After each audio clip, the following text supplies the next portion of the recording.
The Sunfish routed the Whiskey Jacks 13-4 in game one of this doubleheader to even up the series at 1-1.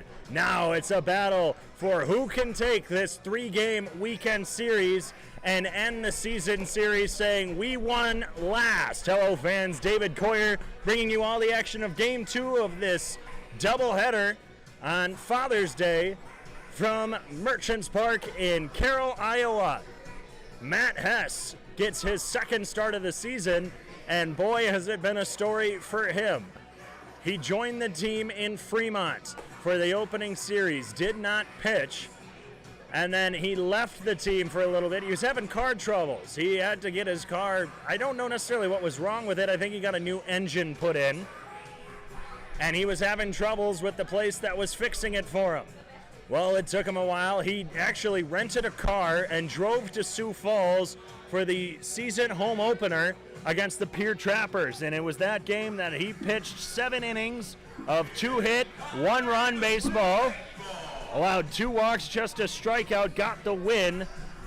And he has a 1.26 ERA on the season as he starts for his second start. It was after his start against Pier. He drove all the way back home before joining the Sunfish indefinitely for the season for this past road trip to Pier. He was going to pitch an inning of relief, but instead on today, his 24th birthday, he gets his second start of the season. He'll lead it off against Caleb McDowell and get a fastball in there for a strike. We have first pitch at 7:13 p.m. here on Father's Day. A fastball fouled over the backstop for strike 2, and Hess is quick with his work. Again, the Sunfish took a 13-4 game earlier today, and a fastball gets him chasing, drop third strike. McDowell's running. Beers fires it to Licon at first for a leadoff strikeout for Matt Hess. And Hess told me after the Trappers game he only had 1 strikeout of the day. It wasn't until his 7th inning of work. And he told me, it's funny because I'm a strikeout pitcher. And boy, was he not lying. He gets a strikeout there. Ethan Sitzman lines this one into right field. Coming in and making the grab is Zeph Hoffpower. 2 up, 2 down before I can even get any words out. We're quickly underway here in game 2 at Missouri Baptist this season. Hess had a no-hitter, and in 11 appearances, I'm trying to find his strikeouts that I have in my notes. I have them somewhere. 67 strikeouts this season, and the second most on the team. Swing and a miss on a curveball low to Jake Jelly. We've gotten underway so fast here in game 2 of the doubleheader, I haven't really got time to get through the lineups. We know that McDowell and Sitzman were the first 2 to lead off this inning. They have since been retired. Jake Jelly the third. He gets a piece of one but fouls it out of play. Hess is yet to throw a ball this inning. Jackson Sorensen, Owen Viano, Dean Bittner following up. And then Nolan Lingley, Houston Fogelstrom, Cameron Daigle, 7 through 9 in the batting order. The 0-2 from Hess to Jelly. Misses low. That's the first ball thrown to Declan Beers. It's now a 1-ball, 2-strike count. A similar outfield. Thompson moves over to left. Kenny Dutka remains in center. Zeph Hoffpower comes in at right, replacing Forte in left. A fastball grounded right side. Licon doesn't even make an attempt at it. That was sharply hit. It rolls all the way to the wall. Hoffpower throws into second. It's going to be a one-hopper that pulls Garcia off the base. A 2-out double for Jake Jelly. That's back-to-back games today with a double. Jesus Licon didn't even lean over to try and bend over or dive, put his body on the line, anything. And it was such a hard-hit ground ball. It rolled all the way through the grass to the 322 sign out down the right field line. Jackson Sorensen with 2 out and a runner in scoring position gets his first cuts. So again, we said the outfield, Thompson, Dutka, Hoffpower, left to right. In the infield, Dane Frazier in at third. Garcia and Jonathan Brandon return at short and second. And Jesus Licon moves from the DH spot to first base as a curveball bounces in front of Beers. Declan Beers making his first appearance since last night, where his hitting streak came to a close. I wasn't even really aware of it until later last night. I brought it up on the Fish Tank podcast back on Wednesday, and Beers was a little mad at me for bringing it up. He said it was about to end. As a fastball crosses at the knees. It's a 1-ball, 1-strike count.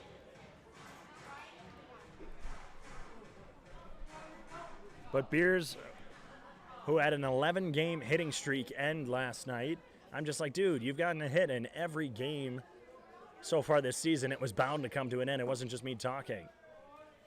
Fastball misses low. Apologies if my voice starts to go during this game. We've already had a 7-inning game today. There were a lot of home runs, 3 in fact for Sioux Falls, 2 of which had their dads present, Adonis, Forte, and Kenny Dutka. And now here's the 2-1.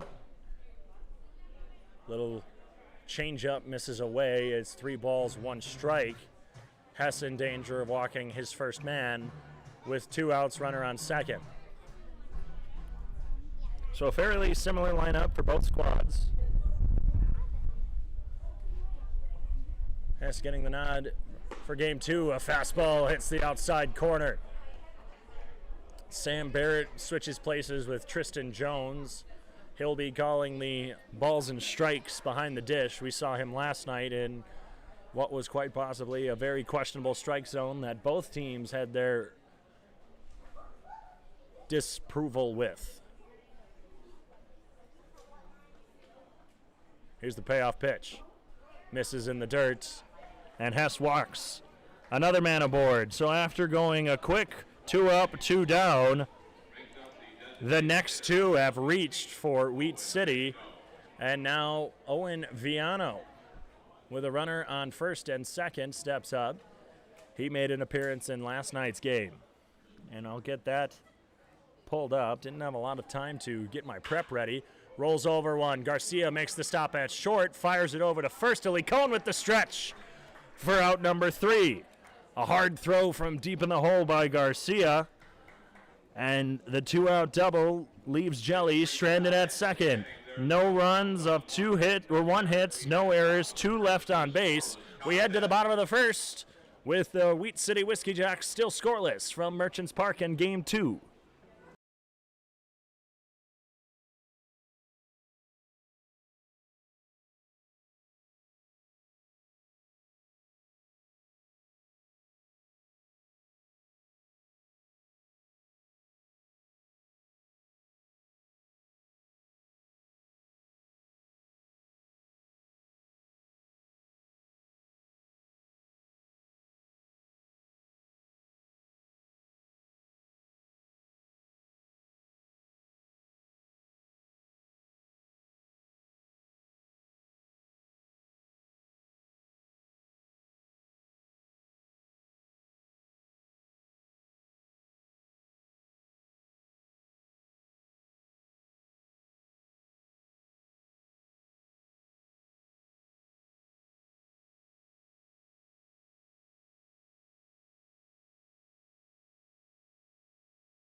After a quick first inning that just saw a double by Jake Jelly, the Wheat City Whiskey Jacks remain scoreless in the first inning for the first time in this 3-game series this weekend. OFAN's David Coyer returning for game 2 from Merchants Park in Carroll, Iowa of this road home series for the Sioux Falls Sunfish against the Wheat City Whiskey Jacks. Declan Beards leads it off against Gene Aberetti of the Whiskey Jacks. He starts it off with a curveball in the dirt.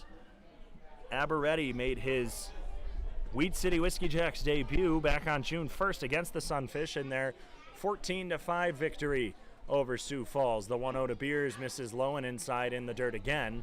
It's now 2-0. Aberetti got the win going 3 innings, allowing no runs off 3 hits, 2 walks, and a strikeout. He is yet to allow a run, earned or otherwise, as a curveball is driven into right center field, and the dive is made by Fogelstrom. Houston Fogelstrom robbing that one right out of the air with the Superman dive.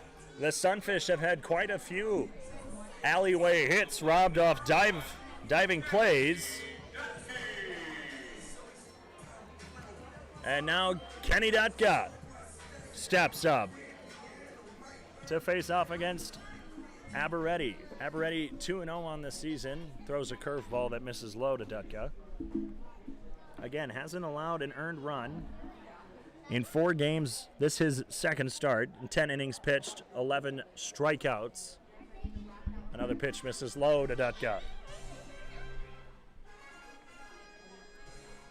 Kenny got a solo home run in last game as a sweeping slider misses low and away. It's 3-0 to Kenny Dutka. But he got a solo home run over the right field wall. The wind's still carrying that way as a pitch gets away from Aberretti and almost hits Dutka in the head. He draws a walk.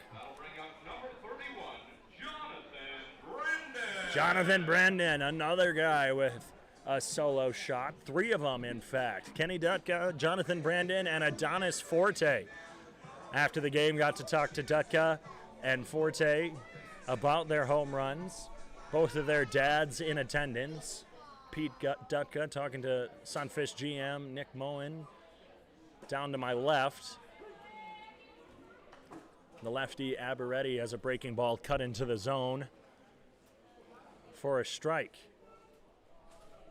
Sunfish haven't done too hot against lefties this season, Aberretti being one of them. Dutka picked off, but the throw over the head of Sorensen. Kenny's going to round second, head all the way to third. The ball still down the right field line. Dutka's being sent home. The throw in, not in time. Kenny Dutka was caught dangling over at first base, but the E1 sends him all the way home for an early 1-0 Sunfish lead. They're continuing their scoring streak from the last game. The throw in, I believe that was from Fogelstrom out in right. It was either him or Sorensen. They kind of look similar, especially when they're down the right field line. It was up against the right field line fence. Fastball away to Brandon. And Aberretti had stepped off. Dutka just committed to going after that. And instead of trying to chase him down and throw it to second, curveball hits at the feet. Yeah, that's what I'm going to say, because it hit at the feet and it's called a strike. 1 ball, 2 strikes. But for Aberretti, instead of kind of walking him to second and trying to get him there, he just threw over to first and went sailing. Another breaking ball misses away, and JB gets the count to 2-2. But with the home runs, Adonis Forte told me after the game that that's the first time he's ever hit a home run in front of his dad, let alone on Father's Day, the 2-2. That pitch had some movement on it, looked like a cut fastball. It's now 3-2 count as it missed high.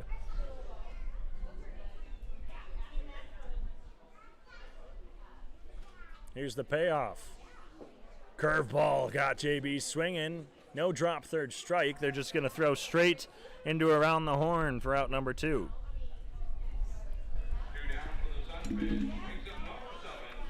And Zeph Hoffbauer, who's batting .269 on the season, he himself has a home run. That came from Karis Park.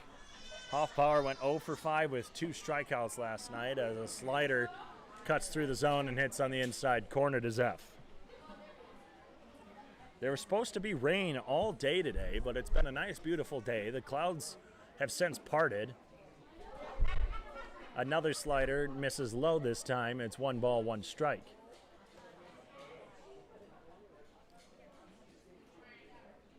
It rained all last night, but the field drained pretty easily. This time, a curveball skyrocketed to right center field. Coming over is Cameron Daigle, who makes easy work of it for out number 3. But Kenny Dutka crosses after walking, and the E1. So 1 run off, no hits, 1 error, no one left on base. The Sunfish lead by 1 after the first inning. We'll be back from Merchants Park after this.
Happy Father's Day and happy birthday. It's Matt Hess's birthday, and well, his parents are in attendance. There are 3 dads that were at today's game 1. I haven't seen Boris Forte Sr. Fastball from Hess grounded down the third base line, but it hops foul, making a nice smooth clear of the fence. That looks like that's Asante Wilson. Actually, that's Austin Oblas. He cleared the fence on a nice little hop. Is he going to do it again, going back over? Yes, he is. This time a curveball hits at the knees to, well, that's not Jesus Licon. I haven't switched my scorebook over. That's Dean Bittner. He's down, no balls, 2 strikes. But it was Adonis Forte's dad, Kenny Dutka's dad, and Matt Hess's dad as a fastball just misses away for ball 1.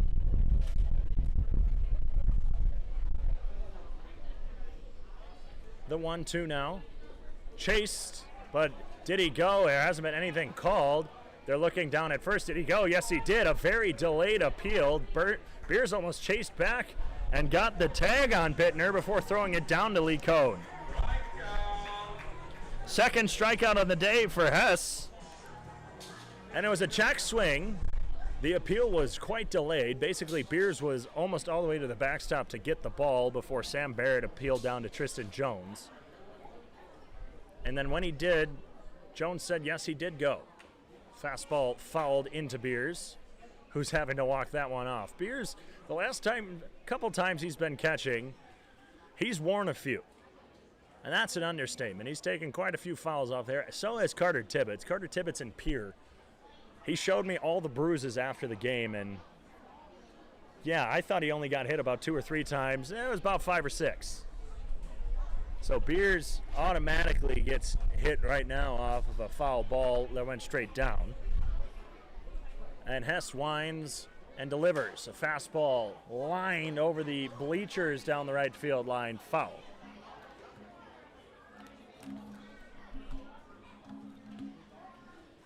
Hess is a guy who makes me feel short. I'm 6'4". He's 6'7", a junior from Missouri Baptist.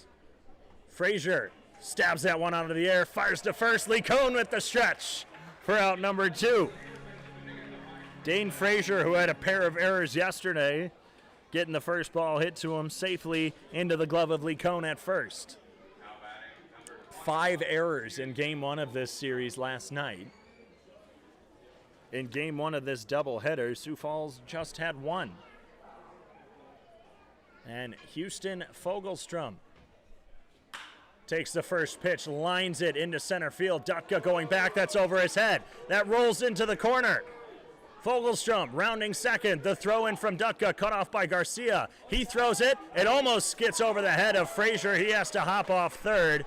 So the tag not in time. A 2-out triple by Houston Fogelstrom. The throw from Garcia looked like it might be in time, but it just was a bit high for Frazier, who made the nice stop and didn't allow Fogelstrom to go all the way home. That's Fogelstrom's second triple as Cameron Daigle takes a fastball at the knees. Second triple of the season for Wheat City. That's their 10th of the season. A check swing. They're looking down. No, he didn't go. Hess likes to get these guys to chase, and that's how he gets the strikeout. He likes to paint the corners and give a fastball that looks like it's about to be a nice juicy meatball. Rolled over that one was Daigle, who's out at first. On the hard throw deep in the hole from Benito Garcia. So the triple leaves Fogelstrom stranded. No runs crossed off, one hit, no errors, one left on base. As we head to the bottom of the second, the Sunfish still lead 1-0.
Kenny Dutka's run scored in the bottom of the first inning.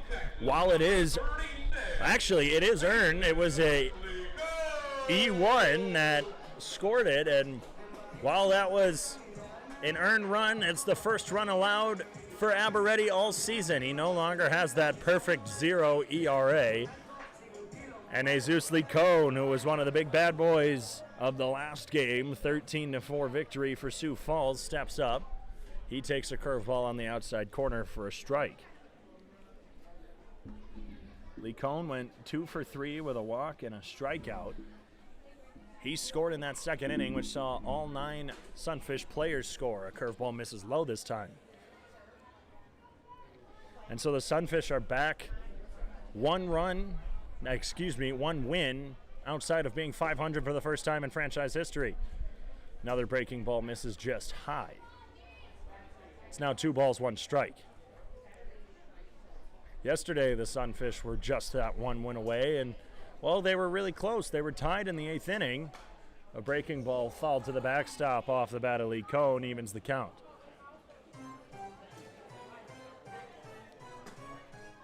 And it was a throwing error that soared over the head of Hoffpower at first that would eventually put the game-winning run on second. Licon swings through a slider. It's a drop third strike. Tag applied to Licon by Caleb McDowell for out number 1. McDowell, who designated hit in the past 2 games and had only been retired once in 9 at-bats, was also retired early in this game. But he's now behind the dish as a slider misses low and inside to Gannon Thompson.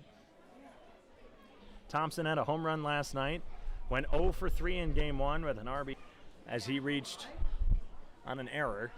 Swings through a curveball that's low and away. Brought him down to his back knee. 2 players on the team that have really struggled the most with the breaking ball. Gannon Thompson and Dylan Cricket Danielson. This time a changeup misses high and away. It's now 2 balls, 1 strike.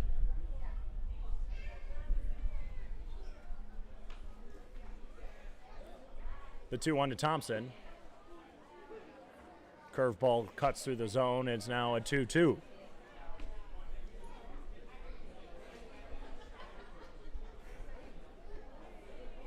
It's a nice warm evening here in Carroll. The breeze making it bearable. As the pitch misses low and gets away from McDowell, it's now full count. 82, but, well, I mentioned it before. There was supposed to be rain all day today, and there still is a severe thunderstorm watch here in Carroll. I might have to get a rule check on this. Since it's only a 7-inning game, I want to know how many innings it would take for it to be complete. I know in a full 9-inning Expedition League game, you only have to play 4.5 for it to be considered an actual game, a legal game. Payoff pitch, a half swing is popped to Sitzman at short, who makes easy work of it. Looked like Thompson wanted to check swing, got just underneath it. I think it would have been a strike either way if he didn't make the contact, because it would have been a swing. So an F6 puts 2 away in the second. The Sunfish still lead by 1 in the bottom half of this inning. And Benito Garcia, who went 2 for 4 with an RBI, a run. No walks or strikeouts in that last game. He was joined by Jonathan Brandon and Adonis Forte in the home run club as a slider can't hit the zone for ball 1. The Sunfish tagged on 3 home runs that game for a total of now 11 on the season.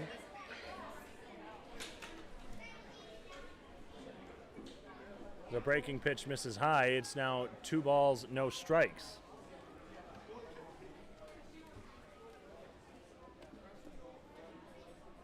Garcia off the end of the bat, opposite field, right center it falls.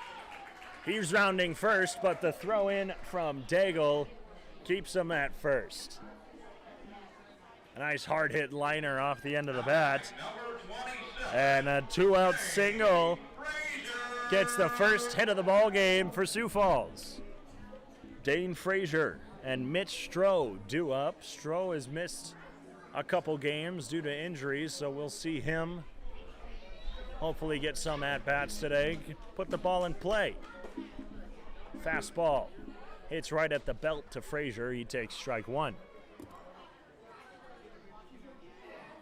It's been a while since we've seen Mitch Stroh, but Dane Frazier we saw just last night. He was one of the guys who had a pair of errors. He skyrockets this one. Center field, the hat's blown off of Cameron Daigle, but the ball doesn't move. He makes the catch for out number 3, and 1 is left stranded off of the single by Benito Garcia. It's still a 1-0 ball game after 2 from Carroll. We'll return on the Sunfish Radio Network and the Sunfish live stream.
Caleb McDowell, who seems to have a following here in Carroll, Iowa, leads off after striking out swinging to Hess in the first inning. He takes a slider low and away.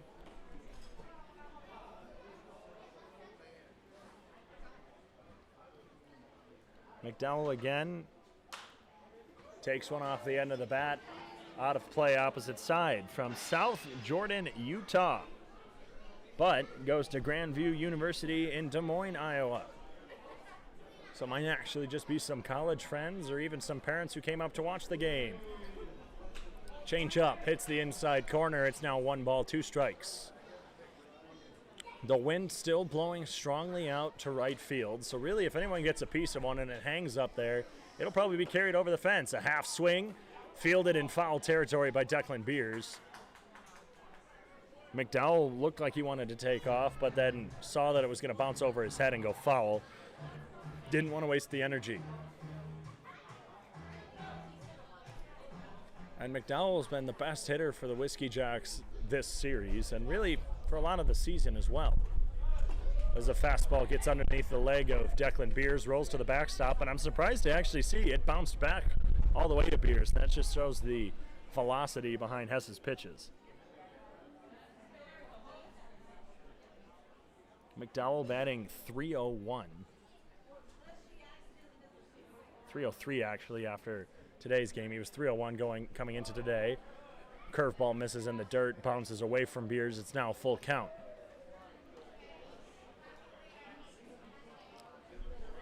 Sunfish lead 1-0. The series is tied at 1-1 even after the Whiskey Jacks took last night's game late 6-5. Here's the payoff pitch to McDowell. Fouled. Beers can't hold on. And it's still a full count. So it was Jorge Galindo who got the win in today's first game. I had it was either him or Brooks Capel. Here's the payoff again. This one grounded, but again, slowly rolling to the backstop. Acting head coach Tyler Olmstead coming to pick it up. All it needs is a 9-2 victory for Sioux Falls for Tyler Post Games to be on Twitter. He doesn't want to do it. Lost him. Fastball missed low and away. McDowell draws the leadoff walk. And it's Ethan Sitzman now for Wheat City. Now batting number 11, Ethan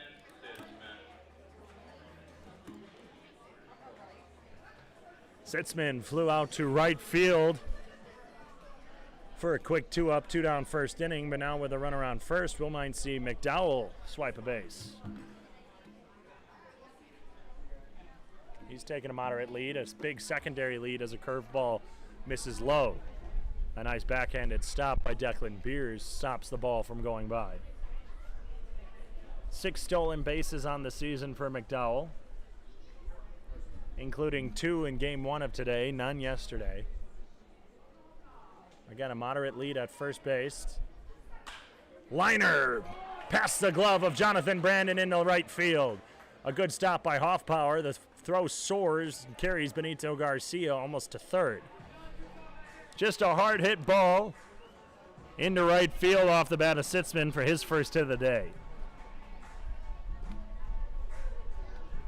Now batting number 32, Jay Jelly. Sitzman didn't get a hit in game 1 today, but before that he had been on a 3-game hitting streak that concluded after last night's game. Jake Jelly, who doubled and has a runner in scoring position right now as a fastball misses inside. Not as many showed up to Merchants Park for game 2. Still a decent showing here in Carroll, Iowa for the road home game for the Sunfish. Fastball rolled over, liner, left field. That's going to fall for a base hit. Thompson fields it, fires it in. McDowell got the stop sign at third. A walk and back-to-back base hits load the bases for the Wheat City Whiskey Jacks. Matt Hess had just allowed, if I'm not mistaken from what I was saying before,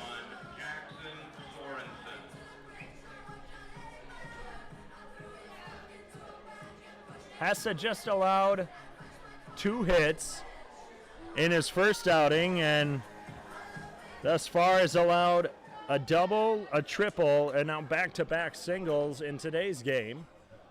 And with no outs, the bases are loaded for Dean Bittner. Jackson Sorensen, correction. Bittner's not for a little bit. I saw the lefty. Sorensen and Bittner, just the 2 lefties on this team. McDowell on third, Sitzman on second, Jelly on first.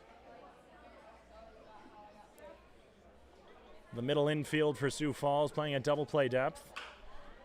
Grounder to Garcia. Tosses it to Brandon on second. They can just get the 6-4 fielder's choice. A run will score as McDowell has scored the first run of the game for the Weed City Whiskey Jacks for the 3rd straight time. Sitzman's over at third. Jelly's retired at second on the 6-3 fielder's choice. Sorensen reaches to first. There's 1 away now. Second base wide open. Sitzman on third. Owen Viano takes a pitch low and away. He faced off against the Sunfish for the first time last night. Went 2 for 4 with an RBI and a strikeout. Scored a run last night. Pitch hits, on the outside corner.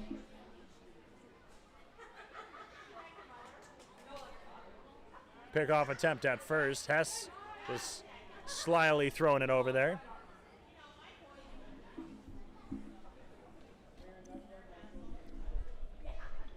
Licon still holding on Sorensen. As now a fastball hits at the knees. We got a yeah, baby, from the Sunfish dugout.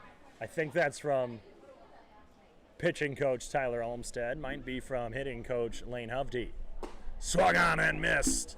Slider got him. And that was a man on a mission, Matt Hess. He was just attacking the zone. Got some nice pitches for Viano to chase. And now with 2 outs, runners at the corners, it's Dean Bittner wearing his pink cleats. We've seen those made an appearance all season long as a fastball comes inside and almost gets a piece of Bittner. Bittner was the 2nd strikeout of today's game. Hess has since tripled his season high with 3 tonight.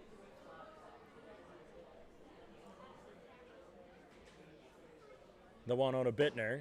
This time a curveball hits the zone, and confirmed it is Tyler Olmstead saying, yeah, attaboy, cheering on his pitcher. You love the pitcher support. Olmstead was a pitcher at South Dakota State. Fastball, chopped high to Garcia. Fields it, fires to first, not in time. A hard throw from Garcia, who's patting his chest saying, that's on me. Took him a bit to charge it. It was a slow chopper. Licon had the nice stretch at first. And the infield base hit scores another run, and the Whiskey Jacks take a 2-1 lead. Sorensen got to second. Garcia could have maybe tapped or tossed it over to Jonathan Brandon. Was not sure if Brandon had a nice angle where he could have tapped the bag in time. Sorensen was almost there. Bittner with the RBI single now makes it a 1-run ball game in favor of the Whiskey Jacks. A check swing on the slider from Hess to Nolan Lingley is called a strike.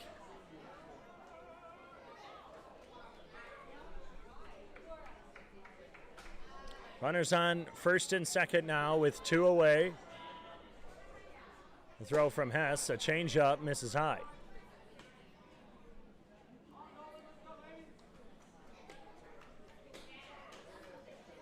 Another base hit allowed by Matt Hess, who just allowed the 2 in his first time up and has already allowed more runs this time as well.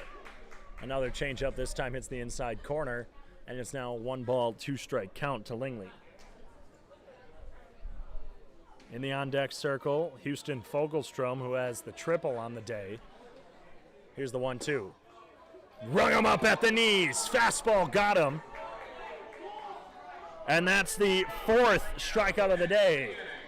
There are some vocal coaches and players from the Whiskey Jacks dugout as Robbie Laughlin gets a little word in as he walks by Sam Barrett. 2 runs cross as the Whiskey Jacks take a 1-run lead here in the top of the 3rd inning. We'll see what the Sunfish can do in response in the bottom half when we return.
David Coyer bringing you all the action on the Sunfish Radio Network and the Sunfish live stream on YouTube. We return for Mitch Stroh, the only Sunfish who has not had a plate appearance yet, makes his first one. Takes a sweeping slider for a ball, low, and we have pitching coach from Wheat City as Sam Barrett takes off his mask and gives a couple words to Mark Reardons, the Wheat City Whiskey Jacks pitching coach. He was saying that was the same pitch that Sam Barrett rung up the Whiskey Jacks hitter to end the inning, as now another breaking ball bounces low to Stroh.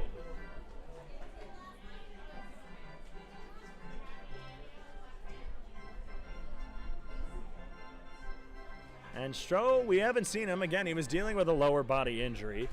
He had been hit by a couple pitches. The 2-0 now, swung on and missed on the curveball.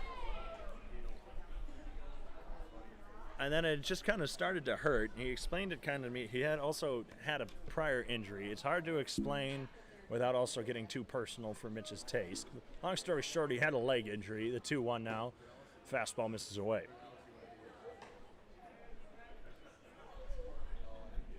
And so he didn't make the trip to Pier. And we hadn't seen him since Saturday against the Sabre Dogs. And he draws the walk. A pitch in the dirt gets Stroh on base on the 3-1 count. And that's his 3rd walk of the season. He went 0 for 1 against the Sabre Dogs. It was against Pier that he got pulled. He had a nice diving grab. Actually, no, it was against Sewers Valley. He only had 1 at bat before he got pulled because he had a diving grab against the Sabre Dogs, but then it ended up getting hurt. Declan Beers lines one into right field. That's going to fall in front of Fogelstrom. Stroh's heading to 3rd. The throw gets over Sitzman, the cutoff man, and just like that, it's runners at the corners. Declan Beers.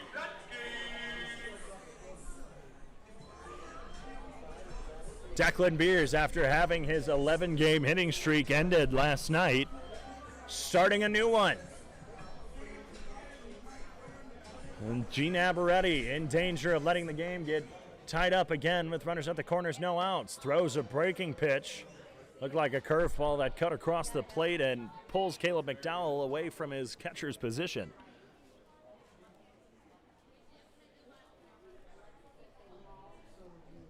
It's now a 1-0 count to Dutka, who's the 1 run of the game for Sioux Falls. He swings through a breaking pitch. Dutka walked and then was caught off the base, and then a throw over to first by Gene Aberetti sailed over the head of Jackson Sorensen. Now a throw over to first to try and get Beers. A throw in over Sorensen's head, rolled up the right field fence.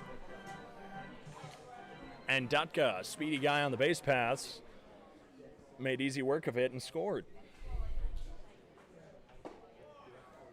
Fastball misses high. It's now 2 balls, 1 strike to Kenny.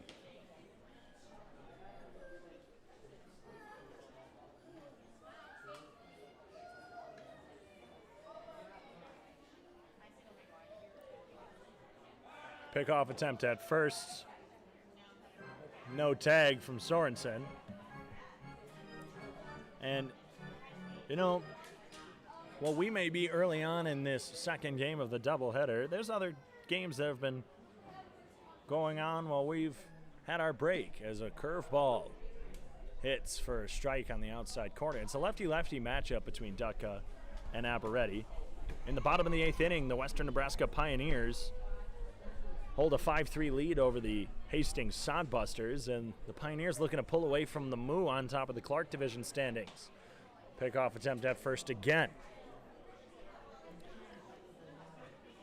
The Pioneers currently hold a half-game lead over the Moo, but the Moo are in danger of going down a game and a half as a slider falls to the zone or falls to the dirt. It's now a full count to Kenny Dutka.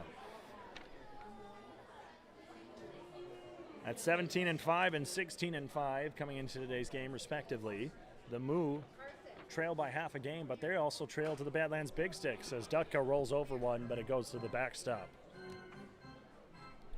The Moo in the top of the 8th inning from Dickinson trail the Moo 7-4 in the top of the 8th inning. The Moo had been red hot, currently on a 2-game losing streak, about to head on their longest losing streak of the season with 3 in a row. Pickoff attempt at first, no good. While the Trappers still trail, they've still kept it close despite the high-scoring game in the bottom of the 7th from Minot. Dutka fouls one close to the Wheat City dugout, or actually bullpen rather, and bounces it off the fence down the right field line. In the bottom of the 7th inning, the Sabre Dogs lead the Trappers 11-9. And the Canyon County Spuds are trailing. There goes Beers, a pop fly, shallow center field. Beers has to put on the brakes. It's going to be caught by Bittner at second. Beers was almost standing on second base and would have been easily doubled up as that was a pop fly that didn't leave the infield. Coming to the plate, number 31, Jonathan Brandon. Jonathan Brandon, who struck out swinging in the first inning, gets his second plate appearance of the game. Sam Barrett's going to brush off home plate with runners at the corners and just one away. But the Spearfish Sasquatch lead the Spuds 7-2 in the bottom of the 5th. And just underway at Three Legends Field in the bottom of the 3rd, the Horseheads already lead 8-0 over the Tommyknockers. A breaking ball splinters the top part of Jonathan Brandon's bat. He's going to have to go get a new one. He thought it sounded like it broke, and I watched a little bit of wood come off the tip of the bat. And when Brandon checked, he had to double take it. But then when he saw it again, it was a black bat, and you can see the lighter wood from underneath popping out, and so he has to go grab a new one. We could have a nice big bonfire with the amount of bats that Sioux Falls has broken this season. I'd like to know the actual count. We should be keeping tallies of this. Pickoff attempt at first. Beers still standing there. No balls, 1 strike. The tying run 90 feet away in Mitch Stroh as it's a 2-1 ball game. There goes Beers. He's picked off. Caught in a rundown. Stroh still at third. Sitzman checks over at him. Beers, the throw now to Sorensen. Run going home, the throw down. He's out at home. Mitch Stroh got a hand in, but the tag by McDowell got him. Looked like it was a well-executed play. Beers ends up on second as Mitch Stroh is caught trying to go home. It was Sorensen to Sitzman. Back to Sorensen. To Bittner. Bittner fired it home to McDowell, who got Stroh. So what is that? That's a 6-3. I know, let's see. Let's pick out. It was a 3-6-3, 4-2 put out. Or just a caught stealing.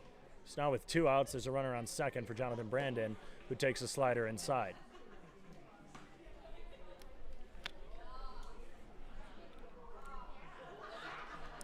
Sun starting to set behind us. It was poking through these wired windows behind us here in the grandstand, and I couldn't really see my laptop as the sun was shining right on it, and it was actually reflecting back in my eyes. Here's the 1-1. Curveball. Brandon got a piece of this one. A hard upward swing as the ball was in the dirt. It's now 1 ball, 2 strikes.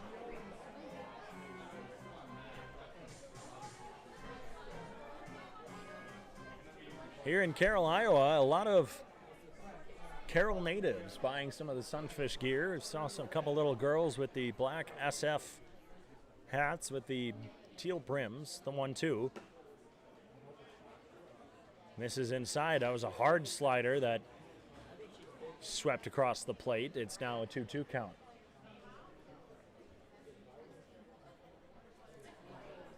Two-1 ball game in favor of the Whiskey Jacks here in the bottom of the third inning as Gene Aberetti steps off. Aberetti from Copperopolis, California, a 6'2 lefty. Checks back at Beers at second. Here's the 2-2 with 2 outs. Beers off the end of the bat into the back netting. And again, for those of you who can maybe pick it up on my microphone, when the ball hits this quote-unquote netting, it makes a thud, and that's because the netting is chicken wire. And it just kind of dies there. Here's the 2-2. In the dirt, gets through McDowell. Beers is going to trot over to third. McDowell having to run all the way back to the backstop.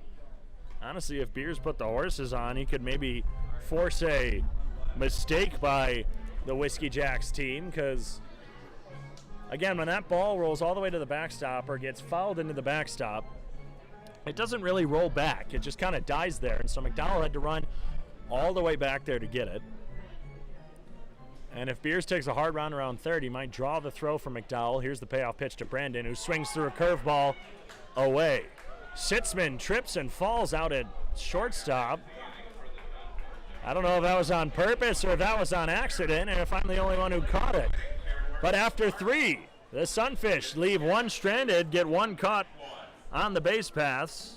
No runs, though, off 1 hit, no errors, 1 left on base. The Whiskey Jacks lead after 3. It's a 2-1 ball game from Merchants Park.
Dylan Cricket Danielson getting a bit of a video of Declan Beers throwing it down to second.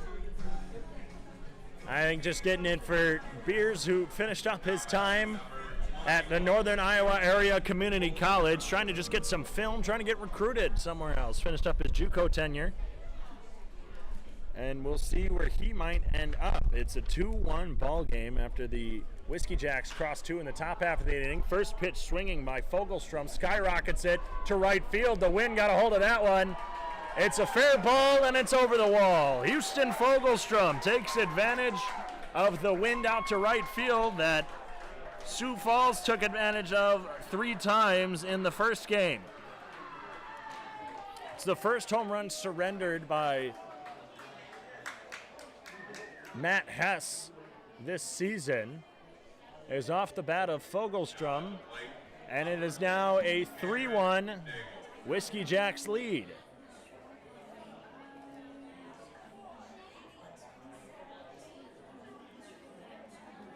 Fogelstrom just got a first pitch swinging under that one, got underneath it, and there's a bunt by Daigle. Throw over to first. Licon keeps his toe on for out number 1. And I think I heard Licon yelling, no, no, no, no, or something, because, well, the sun over at first is shining right on first base. And, well, I think he just can't see the ball coming from over there. Caleb McDowell grounds one to the right side. Brandon plays it off the hop, throws it over to Licon. This one, no sun in his eyes for out number 2. It's now 2 outs since the home run, and Ethan Sitzman sets up for Wheat City. Fogelstrom's home run marked his 2nd of the season, and he really just took a hold of that one, and, well, the wind did the rest. I was even talking to Wheat City's pitching coach, Mark Reardons, after the game. I was talking about our home runs. He's like, yeah, I could hit a home run with this wind, as a breaking ball bounces and gets by Beers. Because really, with the amount of wind that this is, it's blowing to right, which is the shorter wall, 322 to the corner, 353 in the alleyway. As a slider gets away from Beers again. And, well, if the wind starts carrying it, and that one, the one from Fogelstrom, went just to the left of the 322, I don't know if that was a foul tip. It was just called a swinging strike. I didn't hear any contact. Either way, the ball went to the backstop. All 3 of this at bat have gone to the backstop. Past Beers, it's 2 balls and 1 strike now. Fastball right down the middle for strike 2. Man, I wish there was a radar gun. I want to see how much that it gets. I know when we were at Karis Park, he was hitting just low 90s a couple times. A curveball gets Sitzman to swing. No drop third strike. Sitzman was on his way down to first. And after a leadoff home run, the inning goes 1-2-3. The Whiskey Jacks tack on one more in the top of the 4th inning. It's a 3-1 ball game. We'll see what the Sunfish can do in the bottom half of the inning.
4 home runs have been hit in this doubleheader today. 1 for the Whiskey Jacks in the last inning, off the bat of Houston Fogelstrom. There we had a dance-off down the third baseline by 2 lovely little girls. One's wearing little jean capris, another a jean skirt. They must be sisters. They had took them a little bit to go, but they got a little dance-off going, much to the enjoyment of the fans here from Merchants Park in Carroll, Iowa. Zeph Hoffbauer leads it off, swings through a curveball. He's swinging for the fences on that one. Kept his head down the whole time. A nice swing. Was just in front of the curveball. Swings through another one. Again, Sunfish pitching or hitting. It's really struggled with lefty pitching, and I don't know if that's what the problem is right now for Sioux Falls. Their only run coming off of a walk and an E1. But here's the 0-2. Got a piece of that one, but into the glove of McDowell behind the plate. And that's strikeout number 4 on the day for Gene Aberetti. Almost marked that in the wrong spot. That's Zeph Hoffbauer who struck out. Now it's Jesus Licon. As we have the little girls coming just in front of me, they're so excited. Slider coming in and almost hitting Licon. Licon has 4 hit by pitches on the season. We also have been made aware that Mitch Stroh is no longer in today's game. I think he broke his knuckle, is what we're kind of being told. It's a hand injury. As Licon fouls one out of play. But he's being taken to the nearest medical facilities here in Carroll, Iowa, with an apparent hand injury that, well, it apparently is pretty bad. Here's the 1-1.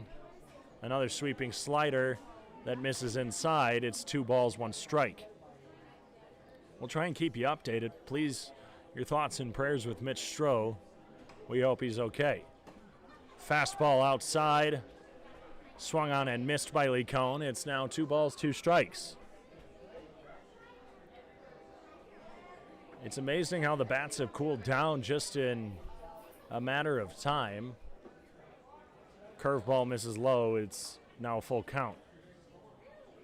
And Sunfish with double-digit hits and 13 runs in last game, and very similar lineup to the last one. Even some other bats, as a fastball was swung on and grounded behind Sam Barrett behind the plate. But since then, the Sunfish only have 2 hits and have left 2 guys stranded in just a 3-1 ball game, but the Whiskey Jacks are leading. Licon gets a piece of this one, hits an opposite field, but that's hooking far foul. Stays in the field of play before rolling into the turtle hitting cage that's in the deepest part out of play down the right field line. Here's the payoff.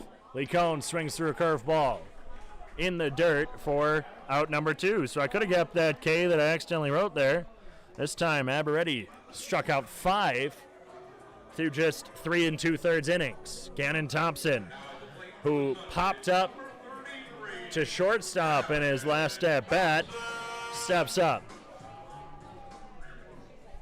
Thompson had the home run last night, and even just a solo home run on the changeup that hits at the chest for strike 1. Even a solo bomb right now would just make it a 1-run ball game. The Sunfish trail by 2 here in the bottom of the 4th inning.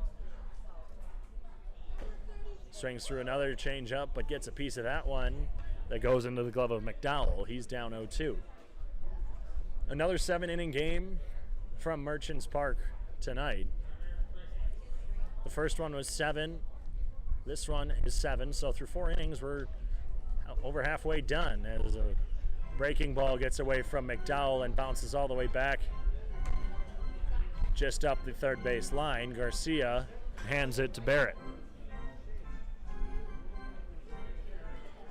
So it might just be the exhaustion. I talked with head coach Lane Hovde before the first game about what's the strategy, and As the breaking ball misses over the plate. It's 2 balls, 2 strikes now. And he said, well, let's just hope that they keep it rolling, keep it going, because this is a team that they can beat. Here's the 2-2. Grounded to the Sunfish dugout.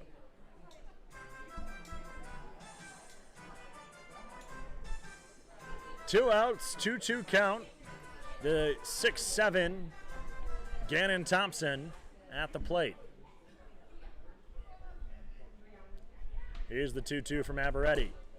Misses high. Looked like a 2-seam fastball. And now Thompson has the full count. Back-to-back strikeouts here in the 4th inning as a sweeping slider misses low to Thompson, and he draws the 2-out walk. Aberretti had struck out 3 straight dating back to the 3rd inning, retired 4 dating back to Kenny Dutka in the 3rd.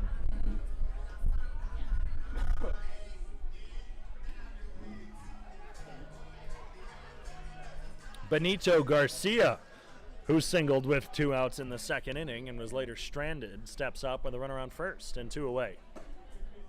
Takes a fastball high. Mark Reardon's the pitching coach for Wheat City. Asked where that one missed just to confirm that Sam Barrett said it was high. It's the nice thing about not being in the press box. You get to hear everything. The 0-1, a slur. I actually would call it a slurve. It's kind of with the left-handed pitching style of Aberretti. It curves down but also cuts through the zone. It's almost like a slider curve. It's a 1-1 count now with 2 outs, runner at first. It's a 2-run ball game. Garcia lines this one straight into the glove of Dean Bittner, who makes the grab. It had an arcing angle. It went up and immediately just kind of curved back down. Bittner, I think, was ready to catch it on the line and had to almost put his glove under it on the ground to make that catch. No runs cross off, no hits, no errors, 1 left on base. The Whiskey Jacks still lead by 2 after 4 innings.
Matt Hess returns to work. After allowing the home run to kick off the 4th inning, he came back and looked like he didn't want to let up even any contact. He led 2 ground outs as the first pitch to Jake Jelly is swung on and missed, goes to the backstop. He let up 2 ground outs and a strikeout, but he was fast in his delivery. He was attacking the zone, and he went 3 up, 3 down after allowing just the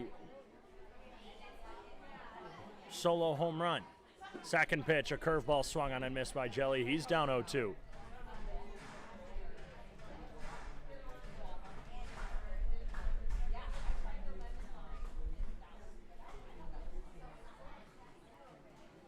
To Jake Jelly, who has a double and a single, and a breaking ball bounces all the way to the backstop. Declan Beers. So we had a game the other week. I want to say it was potentially Saturday against Souris Valley. Here's the 1-2. Curveball inside, jammed Jelly. Dutka walking in and making the catch.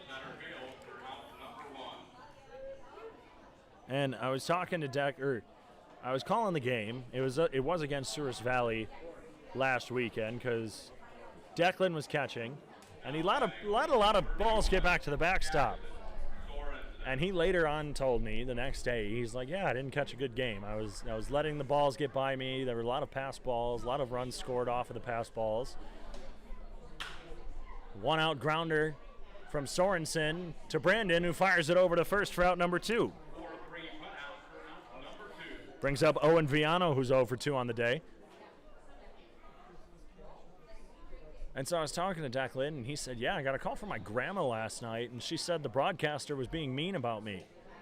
And he's like, what was he saying? And he said, well, a lot of the balls were getting by me and that I wasn't doing that good of a job. Foul to the backstop by Viano, puts him behind, no balls, 1 strike. And then Declan said, don't worry, I told her, well, Grandma, I didn't catch a good game last night. The 0-1, curveball swung on and missed, puts Viano down 0-2.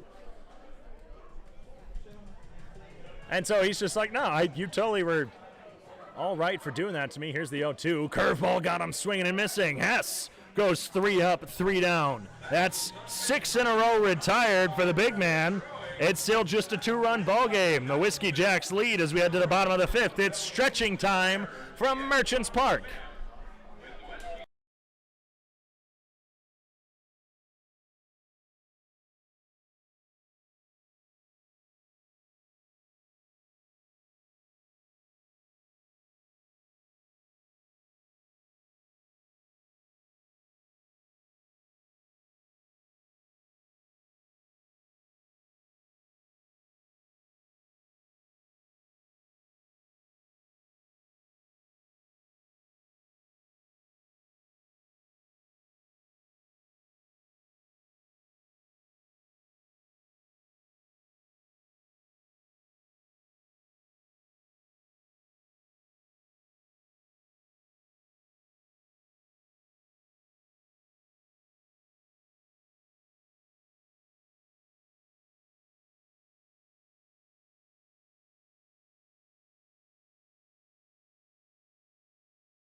We have a new listener on the YouTube live stream on YouTube. Gotta give a shout out to, well, wait a minute, Walker Bullington. That's the name of our head coach. Shouldn't he be in the dugout? Oh, no, that's right. He's listening from Tennessee. Thanks to head coach Walker Bullington as Dane Frazier skyrockets this one to the right side. McDowell at the dugout. He runs into the fence. Now steps there and says something to his coaching staff as that landed on top of the dugout. First strike 1 to Dane Frazier. But we got head coach Walker Bullington listening and giving me a shout out on our live stream. Thanks, Skip, for listening. Can't wait until you're back with the Sunfish. No balls, 1 strike to Dane Frazier. Well, in Walker's place have been Tyler Olmstead and Lane Hovde. This breaking ball cuts across the zone for strike number 2 to Dane. But all I'm saying is, with Walker not at head coach, the Sunfish are currently 1-0. That's all I'm going to say. Fastball bounces away from McDowell. Coming over is Carter Tibbetts to get it. And with Mitch Stroh, as we said, being rushed to seek some medical attention, it's going to be Carter Tibbetts who's going to take over that DH spot for Stroh. The 1-2 to Frazier. Fastball just misses high and away. Check swing, they appeal. He did not go.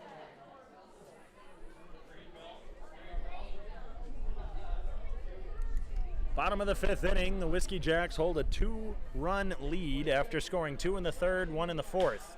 Frazier lines this one up the middle. That's going to fall in front of Daigle for a base hit. Dane Frazier knocks one up the middle for a leadoff man aboard in the 5th inning. Now coming to the plate, it is first plate Frazier had gone 1 for 4 last night with an RBI and a strikeout. And right now he's 1 for 2 tonight. Carter Tibbetts pinch hitting. Again, we set in that 9-hole designated hitter spot. And we'll see if Tibbetts can get something going. He went 1 for 2 last night with 2 walks.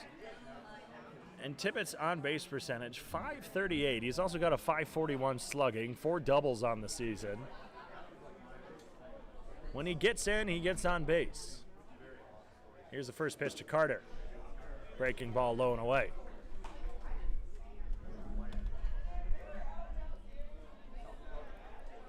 Runner on first, no outs. Gene Aberetti in his 5th inning of work.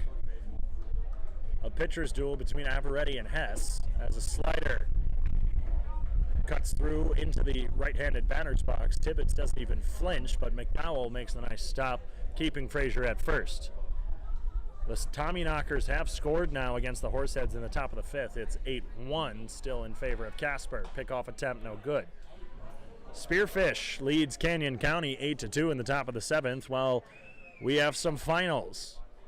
The Western Nebraska Pioneers beat the Hastings Sodbusters to continue their winning streak, while the Fremont Moo extend their losing streak to 3 as Carter Tibbetts swings through a changeup. It's 2 balls, 1 strike now. Fremont loses 4-7 from Dickinson, and now they are a game and a half behind Western Nebraska. A fastball away gets Tibbetts to chase. It's now an even 2-2. And we were so close to Deuces Wild. Just needed 2 outs. We got 2 on Carter Tibbetts as he calls time. His number's 2, and we got 2 balls, 2 strikes.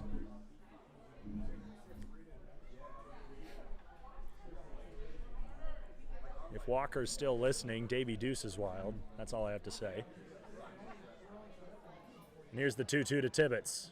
Swings and misses on a curveball low. And with 1 out runner at first, Tibbetts gets retired, and it's Declan Beers who singled his last time up. The wind not blowing out to right as strongly, but still enough that I think if Beers can pull one, especially down the 322 right field line, he might be able to send one over the wall. Fastball misses inside to Declan. And a home run is really one of the only things that's eluding Beers. He's batting .347, has 2 doubles, doesn't have a triple or a home run, though. As a breaking ball, I believe it was a changeup, missed, I'm going to say inside. Even some fans to my left were asking where that one missed. I'm in agreement. That looked like it hit at the chest over the plate. 2-0, fired over to first. No tag by Sorensen. Jesus Licon giving a couple chirps from the mound over to Gene Aberetti, who smiled in response. Breaking ball grounded up the middle. Aberetti can't make the backhand. Sitzman can't make the slide. Frazier was about to head to third as the ball got into center field. Cameron Daigle missed on the barehanded pickup attempt, but Declan Beers with the single back up the middle puts 2 runners on with 1 out. The tying run at first, go-ahead run at the plate. At the bottom of the 5th, well, this is late in this game. The Sunfish are typically good at tacking on a run here or there late in the game. Dutka bunts it up the first base line. That's heading over to second. He's going to run this one out. A beautiful bunt by Kenny Dutka. It was almost just like a slow grounder if he had just done a half swing. Everyone is safe around the bases, and 3 hits in this bottom of the 5th inning puts 3 on for Jonathan Brandon. The sun has officially set behind us.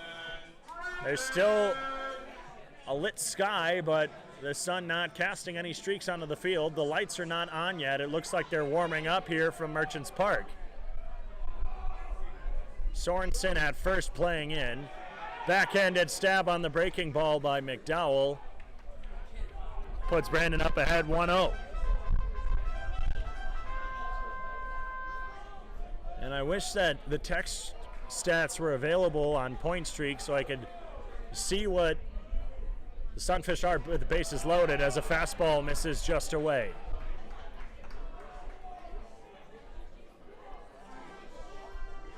The Wheat City Whiskey Jacks coaching staff is getting a little frustrated with this strike zone. I think someone might get tossed at some point. The 2-0 drilled past the glove at third base of Lingley. 1 run scores. Here comes Beers. He's testing the arm of Jelly. The tag made by McDowell.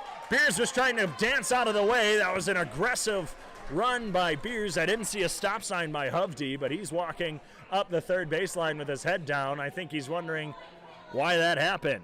So instead of having the bases loaded, 1 out with the tying run 90 feet away, the tying run is at second base. Beers got too aggressive on the base paths on the base hit by Jonathan Brandon.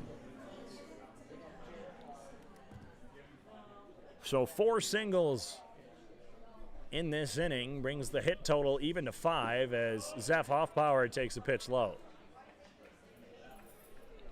2 outs, first and second. 3-2 game in favor of the Wheat City Whiskey Jacks.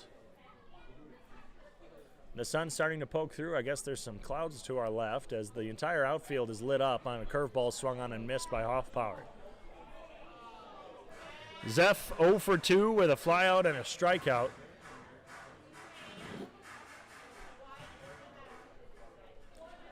He's got a 1-1 count now from Aberetti. Aberetti, his 2 runs are the only 2 runs he's allowed this season as a changeup misses high to Hoffbauer, brings the count to 2 balls and 1 strike.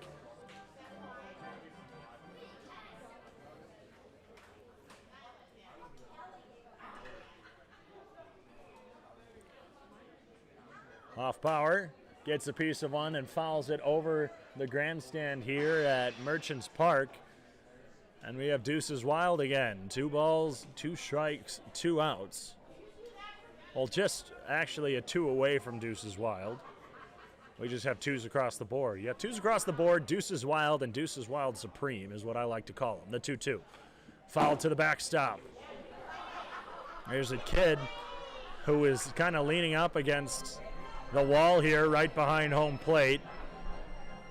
That wall's made of cement. It's not connected to the wood backstop at all, but he was right above where the foul ball hit. And when it hit, it was like a shot of coffee. He sprung right back up. He didn't realize it was coming. Runners on first and second, 2 outs. Here's the 2-2 in the bottom of the 5th. Slider misses inside. The entire Whiskey Jacks bullpen getting a little vocal with their displeasure of that one. Just some body language from the Whiskey Jacks coaches that I can see. Mark Reardons and Robbie Laughlin. Runners go on the payoff. It misses low. Good stop by McDowell. If that got by him, well, Kenny Dutka might have made it all the way home. Hoffbauer reaches for the first time today on the 2-out walk. And now Jesus Licon steps up with 2 outs, bases loaded. Tying run just 90 feet away, and it was Licon against the Pier Trappers, who doubled down the right field line. It was just fair, and he emptied the bases and took the lead for the Sunfish late in that game against Pier. Can he do it again? Doesn't even have to be a double. He gets this one into the outfield and lands safely as a fastball hits at the knees for a strike. If he can just get a base hit, one will for sure score. Depending how deep it is, Jonathan Brandon might score from second for the go-ahead run. Aberetti, as Cone gets a piece of it, it goes out of play.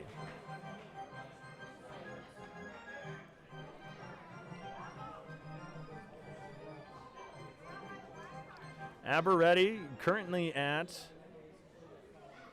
100 pitches. That was just his 100th pitch. And here's pitch 101, the 0-2, grounded third base line. Just past Lane Hovde, who did not flinch one bit. That went just to the left of him. He's now walking over to talk to Dutka on third.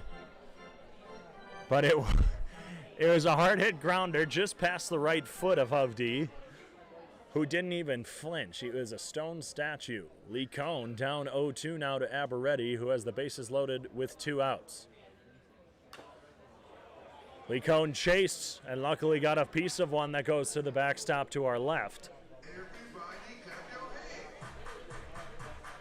It was a fastball away and would have been easily ball 1, but Licon got caught chasing. No balls, 2 strikes to the big man, who is 0 for 2 with strikeouts today. Takes a changeup away. Again, a lot of vocal displeasure from the Jacks dugout. Wind has constantly been blowing in this game. I think it has died down in some instances, but it's still been constantly blowing out to right field. Dutka dancing around at third. Here's the pitch off the end of the bat of Licon. That one's going sailing. Fans stand up to see how far that one went or see if it potentially hit their car. Dutka dancing over at third before the pitch was thrown, trying to draw the attention of Aberretti, maybe force him to make a mistake. Here's the 1-2. Licon off the end of the bat, high and far to right field. That's at the wall. He makes the catch. Houston Fogelstrom takes one away from Licon. It was deathly silent here from Merchants Park, aside from my voice. And Fogelstrom robs what would have potentially been a grand slam. Licon's having to be pushed away from the Jacks dugout by Tyler Olmstead. And we might have there might be something going down here by Wheat City and Sioux Falls. But the bases are left loaded, but 1 run crosses, 4 hits, no errors, 3 left on base. It's a 3-2 ball game, still in favor of Wheat City after 5. We'll be back on the Sunfish Radio Network and the Sunfish live stream.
Back from Merchants Park in the final game between the Wheat City Whiskey Jacks and the Sioux Falls Sunfish this season. They've played 7 times already, this marking the 8th time. And Houston Fogelstrom, who had a nice rob of Jesus Licon to leave the bases stranded, ends the 5th inning with the bases loaded for the Sioux Falls Sunfish as Dean Bittner leads off the 6th. With a ball low, the wind really starting to pick up now. A slider from Matt Hess is swung on and missed. What's due up for the Sunfish? Well, they have tomorrow off. This one lined to the right side and through for a base hit. Hard hit ball by Dean Bittner goes through the right side just to the left of Jonathan Brandon for a leadoff single. Hess in his 6th inning of work. I wouldn't be surprised if he goes the full way. He's at just 72 pitches. As Nolan Lingley, who's 0 for 2 on the day, swings through a fastball. After tomorrow off, it's 3 games against the Pierre Trappers, 2 at home, Thursday on the road in Pierre before another 3-game homestand, this time against the Hastings Sodbusters. Off the end of the bat to the back netting by Lingley, who's now down 0-2.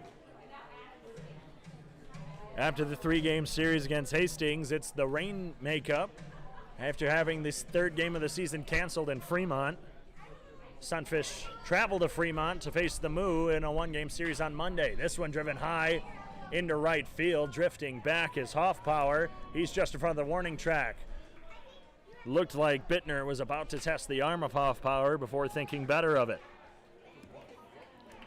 After that road game in Fremont, it's a 4-game series against the Spearfish Sasquatch from June 29th until July 2nd before a 2-game 4th of July series against the Trappers. Actually, never mind, it's just 3 against Spearfish before a Friday game against the Trappers. A fastball hits the outside corner.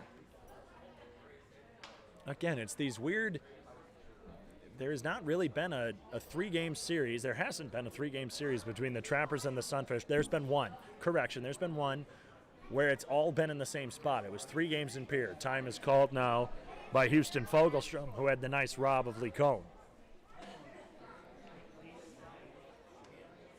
Fogelstrom with a triple and a home run. Well, he's got the 2 hardest parts of a cycle out of the way. Takes a curveball inside.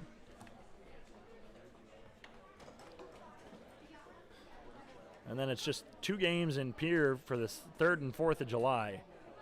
And that's what's due up in the coming week. This time a curveball misses low. It's 2 balls, 1 strike. But 8 times in the month, well, I guess 2 times in the month of May, 6 times in the month of June that the Sunfish and Whiskey Jacks have played against each other. Fastball misses away, maybe high. Who knows? With this zone, you can never guess it. All I know is that it missed, and now it's 3 balls and 1 strike to Fogelstrom. He gets one off the end of the bat, but again, foul and out of play. To a Sunfish fan's favorite side of the ballpark, the right side. That's dating all the way back to Fremont. Holy cow, it's already June 20th.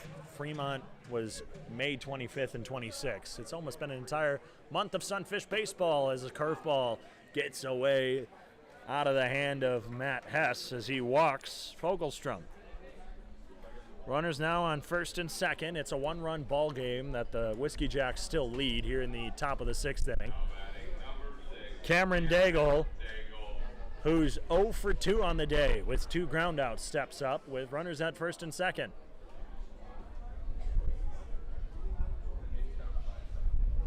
In the season series, if I'm not mistaken, as a fastball hits the zone for a strike, Wheat City led 3-2 going into Friday's game. So then they took a 4-2 lead. Today's win gives it a 4-3 lead, and with game 8 today, it's either the Whiskey Jacks can take the season series or the Sunfish tied at 4 even, and that's how the season ends. A ball gets away from Beers. Runners are going to advance. Beers runs all the way to the backstop. Stop sign given at 3rd. Hess says, no, you're good, no throw. And the double play ball with 1 out is taken away. It's 1 ball, 1 strike. The Sunfish just trail by 1, but with 1 out and 2 runners in scoring position, well, it looked like things might be getting a little bit out of hand for Sioux Falls, who just scored 1 run in the 5th, but left the bases loaded. Here's the 1-1. Liner just past the outstretched hand of the first base coach for Wheat City, Eric Hart. There's no way he was going to even make an attempt to try and catch that. That was a bit too hard hit, and it was just a bit too far to his left.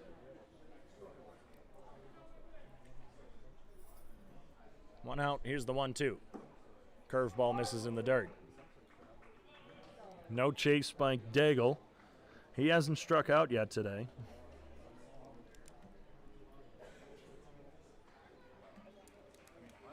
Hess up to 6 strikeouts on the day. This team high is 9. Grounder up the middle. Hess stabs that one out of the air, turns around, fires to first after he looked back. Bittner at third. An absolute stab out of the air. Heads up reflexes play by Matt Hess, and the way he reached across his body with his left hand to grab it gave it enough time to look at Bittner at third before spinning and firing to Licon at first. The lights are now on at Merchants Park with 2 outs in the top of the 6th inning. Grounder to second. Off the second hop, Brandon over to Licon, and McDowell is punching his fist in the air because he just missed that one.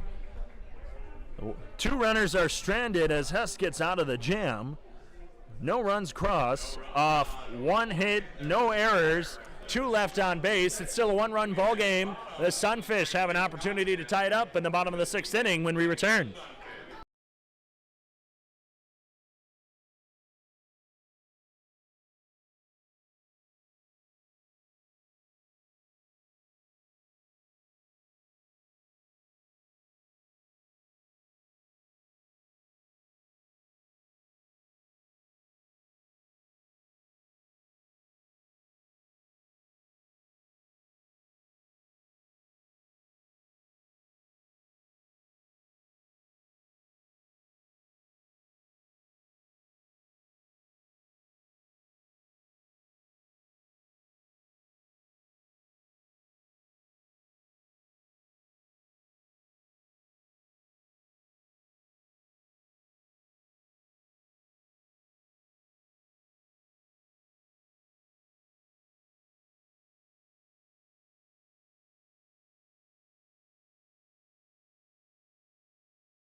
Gene Aberetti's night is done.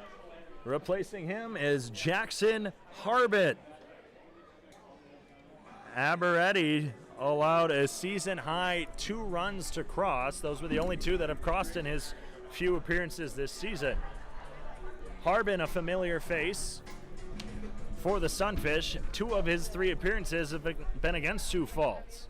He's pitched 5 2/3 inning as his first pitch hits at the knees to Gannon Thompson. 5 2/3 innings pitched against Sioux Falls, allowing 4 runs, just 3 of them earned, 4 hits, 8 walks, and 5 strikeouts. As a hanging curve on the outside corner misses, it's 1-1. Thompson walked and flew out in his 2 at-bats. He's already got the count to 1-1 as another curveball misses the outside corner. Aberetti went 5 innings, 6 hits, 2 runs, all of them earned, 4 walks. As a fastball hits at the knees to Thompson, the count's now even at 2-2. 4 walks and 6 strikeouts. He still holds the lead, so he's set up for the win as the wind is starting to pick up. The 2-2. Thompson drives one high. It's carried by the wind to right field. Fogelstrom drifting to his left makes the catch in front of the warning track. The wind picked up, and you could watch the ball as it soared up, curve to its right. And Thompson just missed that one. He's shaking his head and gives a clap because, and even shows to Lane Hovde, puts his fingers just a bit apart away from each other as saying missed it by that much. Benito Garcia, who lined out to second in his last inning, takes a curveball across the zone for a strike. Sunfish trail by 1 here in the bottom of the 6th inning. They lost last night's game by 1, but that 1 run was crossed in the top of the 9th inning. Fastball misses away. 1 ball, 1 strike, 1 out to Garcia. 3 runs off 6 hits, 1 error for Wheat City, while 2 runs off 5 hits. No errors as a foul ball straight back to the netting. I flinched quite early, even though I knew that wasn't coming to hit me. There's netting there, or chicken wire there, and there's no way it's coming back to hit me. But when the ball is looking like it's going to hit you in the face, you move out of the way. The 1-2 to Garcia. He's a bit in front of it, and he fouls it to the backstop. McDowell flipped off his helmet as to think that that went straight up.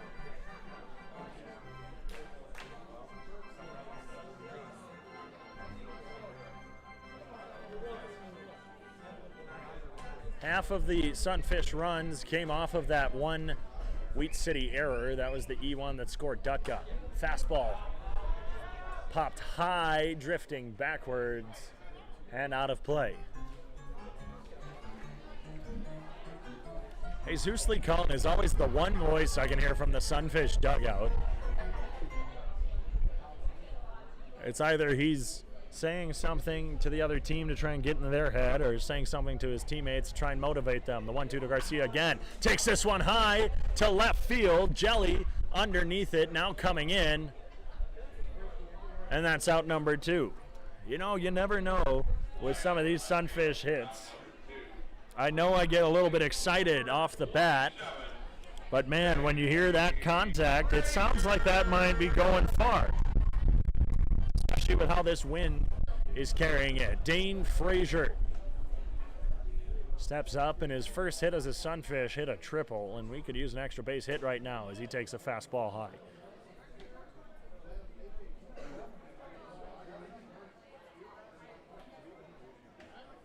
Here's the 1-0. Curveball misses in the dirt. It's now 2-0.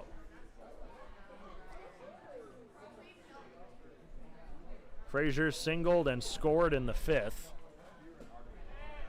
Takes a curveball. Did he go? No on the check swing.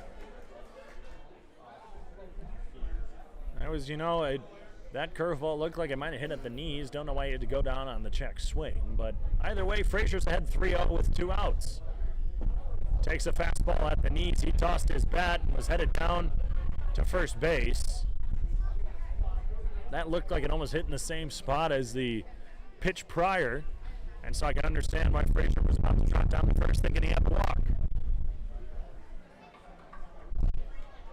And now a fastball misses low, and Frazier draws the 2-out walk.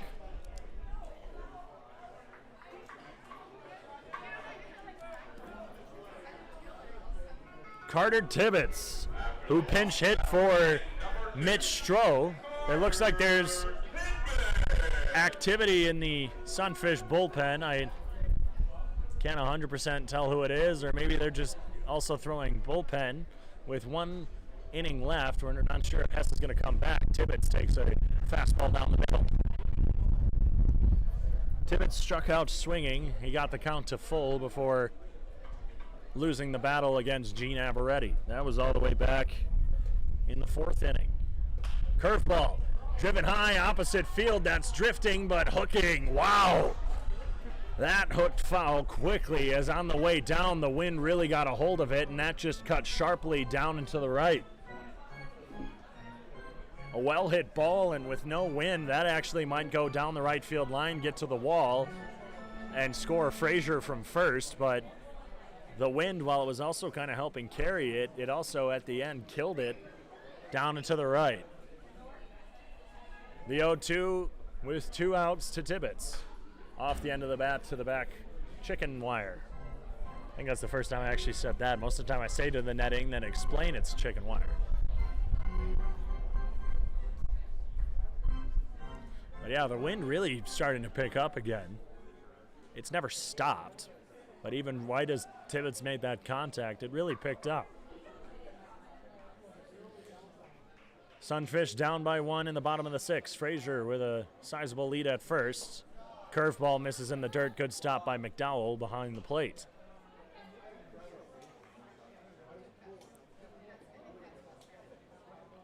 If Tibbetts can get on, it'd be the top of the order Beers, Dutka, Brandon. The 1-2. Another curveball crosses the plate, but in the dirt, stopped by McDowell. It's Deuces Wild. We got it. We were waiting for it, and we've gotten it. Carter Tibbetts, number 2. 2 balls, 2 strikes, 2 outs. Here's the 2-2. Skyrocketed. Hooking foul. And yep, that goes over everything and into the parking lot. I want to know how many times that's happened today.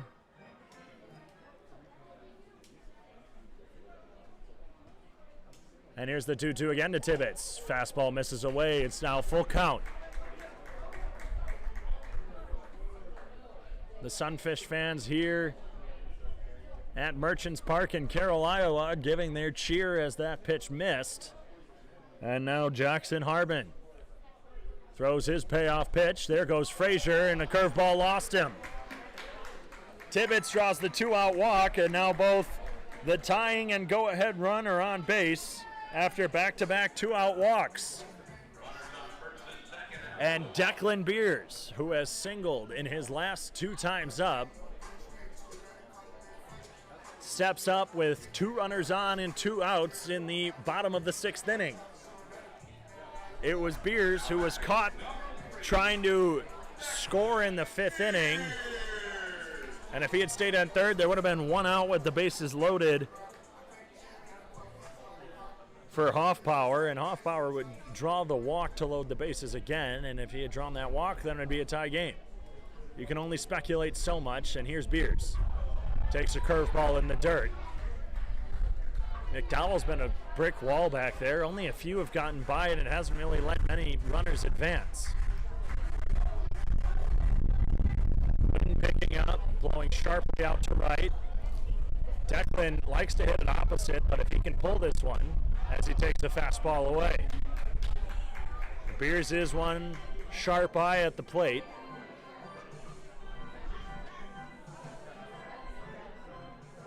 Again, if he pulls this one, unless Fogelstrom can rob another home run, that one might actually be going as Beers has got the power. Fastball misses high. It's now 3 balls, no strikes to Beers. Harbin not trying to give him a pitch that he can hit. Beers was the hero who tied it up in the bottom of the 10th inning last Sunday against Sewers Valley. The 3-0. Fastball hits the outside corner. That looked away. But it's a strike to Declan Beers. Beers has not swung the bat yet, but has gotten the count to 3-1 with 2 outs. Runners on first and second. Fastball hits the outside corner again. And it's this strike zone that's really changing the way of the game. It's now a full count. And it was last night that the strike zone of Sam Barrett changed it for Griffin Hassel, who had to throw a pitch over the plate. Time is called. And it's when it's these strike zones that it changes at bats. Beers saw 3 straight pitches, saw 2 fastballs that looked low and away, and now he's going to have to be defensively swinging if he doesn't want to strike out looking, because he's not going to know if a borderline pitch will be a ball or a strike. Runners will be going on the pitch. Payoff. Skyrocketed high to the infield. Charging in is Sitzman. It's a long run for him. He makes the sliding grab. A long run in. He was almost up the first baseline, and he makes the sliding grab for out number 3. No runs, no hits, no errors. 2 left on base for Sioux Falls in the 6th inning. The Whiskey Jacks still lead by 1 as we head to the top of the 7th, which again is the last inning in this game 2 of the doubleheader from Merchants Park.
The Sunfish strand 2 more in the bottom of the 6th inning after Declan Beers thought he had the 2-out walk to load the bases. Instead, back-to-back fastballs low and away were called strikes.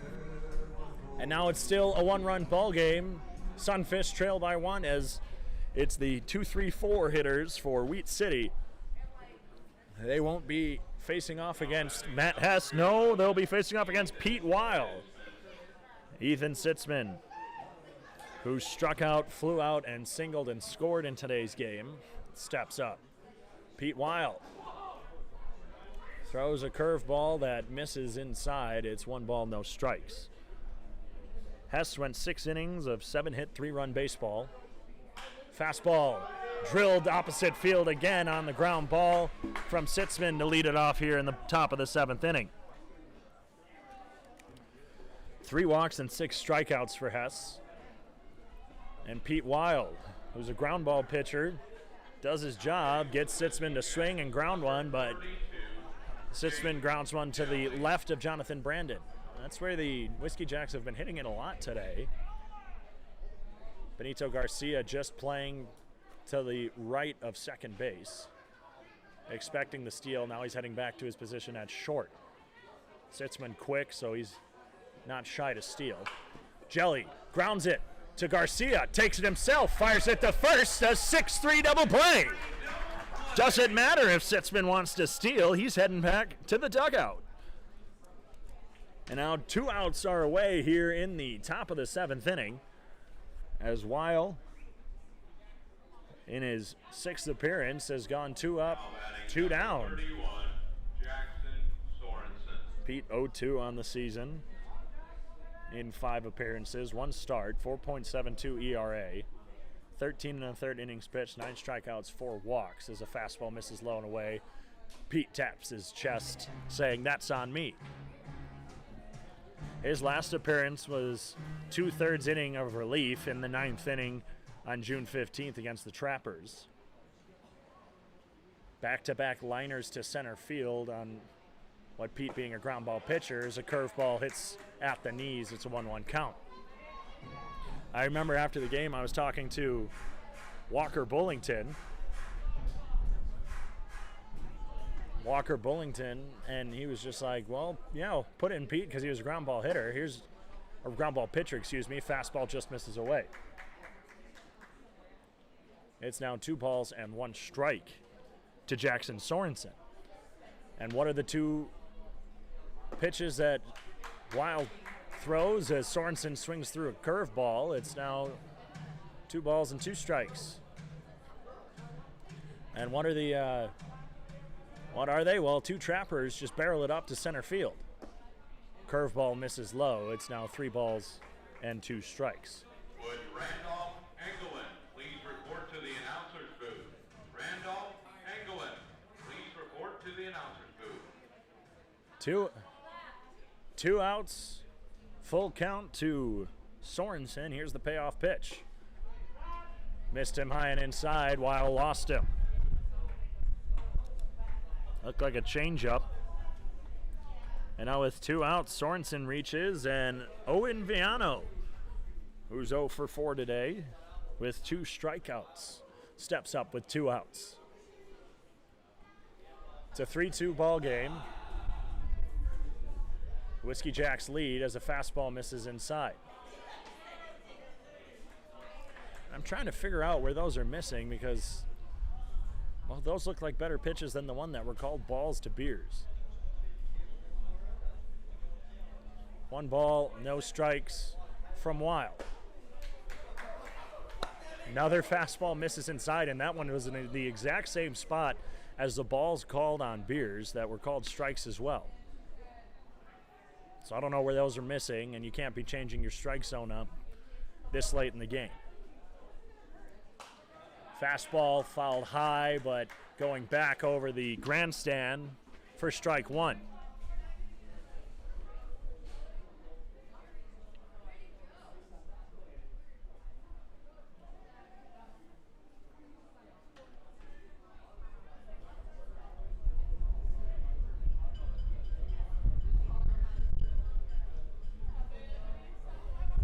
2-1.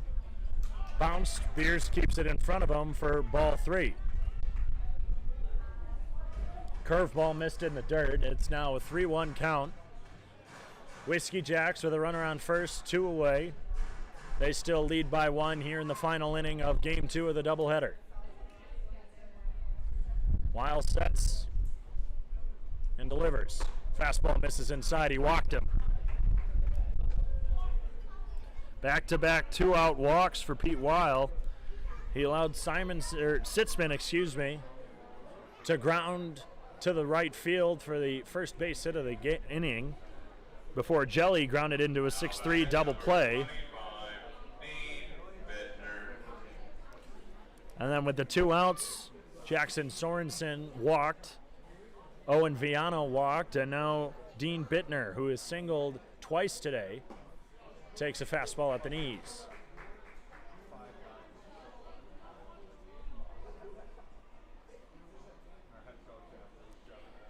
He struck out in the second after singling then in the third and 6th. The 0-1 grounded into the gap in third base. The throw from left, Thompson, as the run scores. Now with 2 outs, a ground ball gets through. Frazier, instead of going to try and grab it, went to cover third. It was too far away from Garcia. And Robbie Laughlin sent Sorensen, and now Bittner with a 2-out RBI single here in the 7th inning extends the lead for the Whiskey Jacks to 2.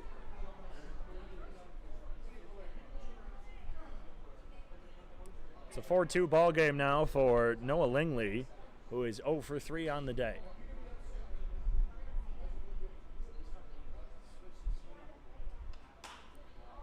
Fly ball, right field line, that drifted foul.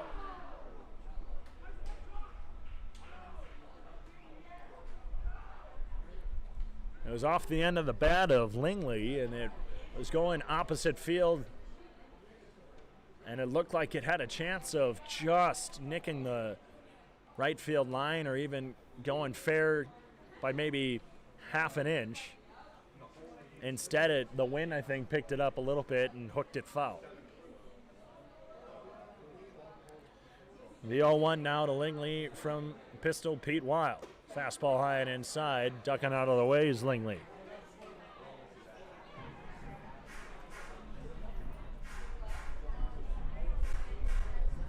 Some more final scores. The Trappers fall in Minot 11-9 to the Sewers Valley Saberdogs.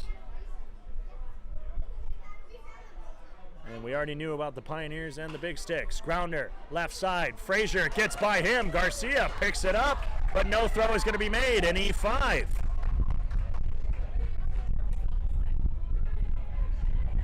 Another error for Dane Frazier in these past 2 games. The wind really starting to pick up now.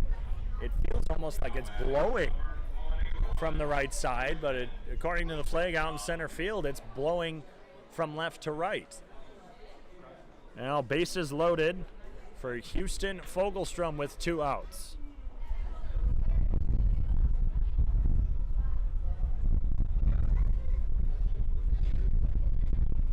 First pitch to Fogelstrom, a fastball hits at the knees for a strike.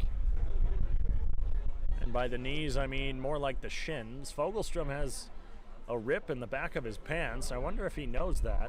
He just brushed it. He might have heard me, or maybe that's just part of his routine. Either way, it's just the backside of his hamstring. Here's the 0-1.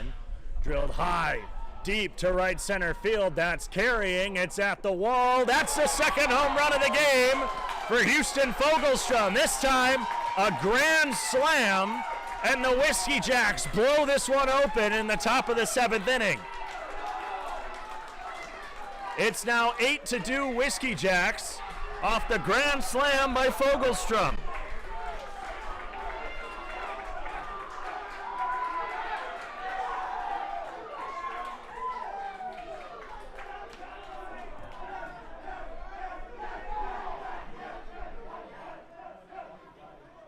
Eight to 2 now.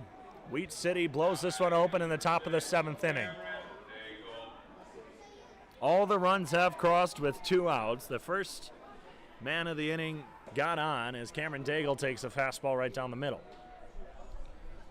Sitzman singled, but then was part of the 6-3 unassisted double play that put 2 outs right away.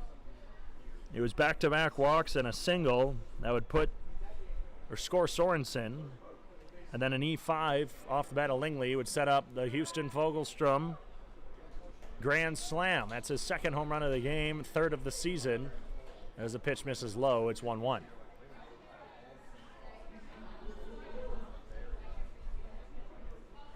Wild lines and delivers. Liner straight into the glove of Licon at first. The big man got hops. The Wheat City Whiskey Jacks crossed 5 in that inning off 3 hits, 1 error, no one left on. It's now 8-2 as we head to the bottom of the 7th for the final half inning of this doubleheader.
Blake Kaplan from Las Vegas, Nevada. This 6'2 righty comes in to try and close this one out for the Wheat City Whiskey Jacks. He'll have to go through the 2, 3, 4 hitters for Sioux Falls here in the bottom of the 7th, now with a 6-run lead after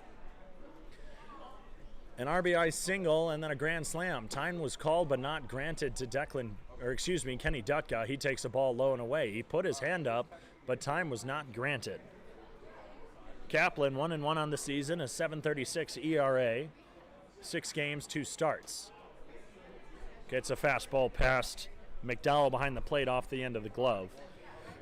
It's now 2-0 to Dutka.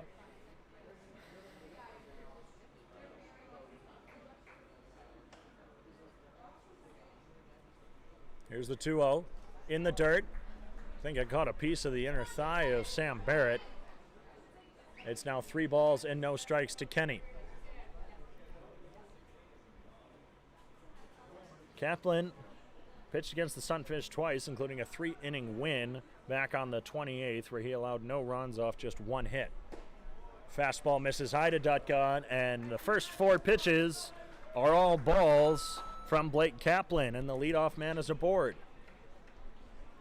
The Sunfish are down by 6.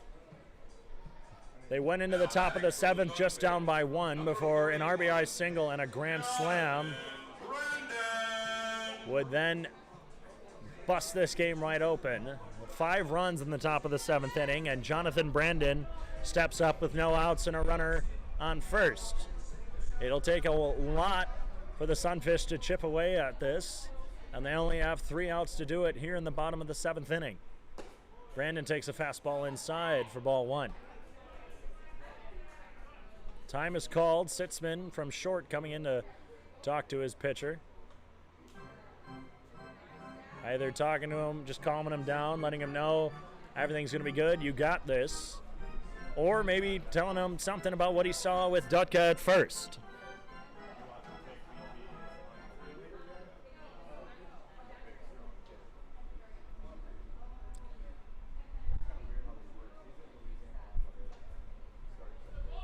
Brandon had a home run in the first game of today's doubleheader, his first of the season.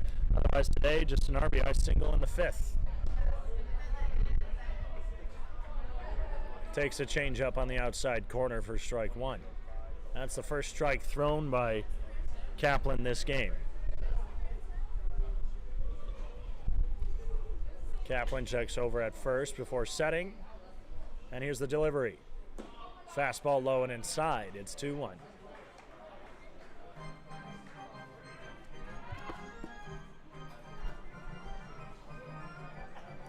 This game just over 2 hours. Started at 7:13. It's now 9:18, so just about 2 hours and 5 minutes. Brandon takes a curveball in the dirt. It's now 3 balls, 1 strike. 7 balls and just 1 strike thrown by Kaplan.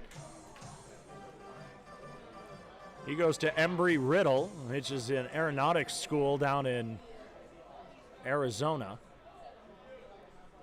Here's the 3-1. Fastball misses high.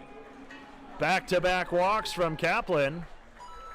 And the first 2 men are aboard for Sioux Falls. Don't call it a comeback as Mark Reardons comes out to talk to his pitcher after just 2 batters faced. There's already action in the bullpen for Wheat City. I can't see a number. With how late it is and the darkness and my terrible depth perception, really can't make it out that far. It's a 6-run ball game. Runners on first and second. So it's going to be Zeph Hoffpower, Jesus Licon, and Gannon Thompson, the next 3 for Sioux Falls. The 4, 5, and 6 hitters.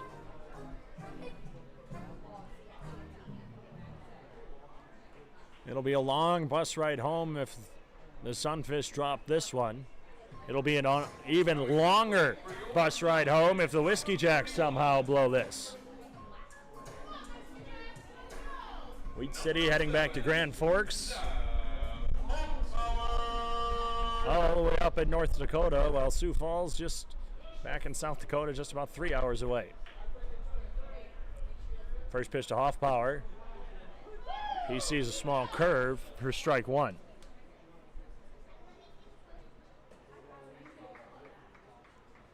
Runners at first and second, no outs. Dutka at second, Brandon at first. Here's the 0-1. Fouled off of Sam Barrett. Hoffpower just got underneath that one.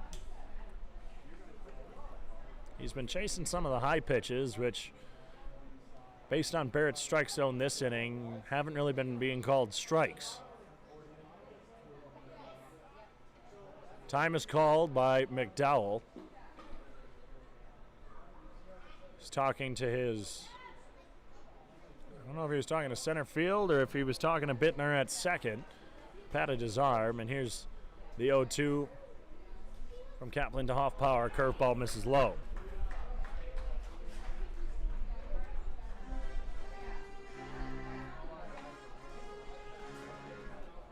How did we get here? Well, the Sunfish attacked first with a run in the first inning for the Whiskey Jacks, would score 3 unanswered in the third and fourth. Grounder right side, that's through for a base hit.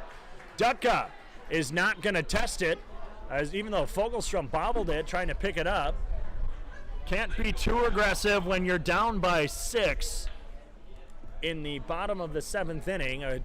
Wasn't even a stop sign held up by Lane Hovde, but he usually likes to be vocal with his hold, so I assume he's telling him, hey, don't worry, we'll get him. And with no outs, not testing the arm of Fogelstrom, the bases are loaded for Jesus Licon, who was just about a foot away from a grand slam of his own. That would have shifted the momentum much earlier in favor of Sioux Falls.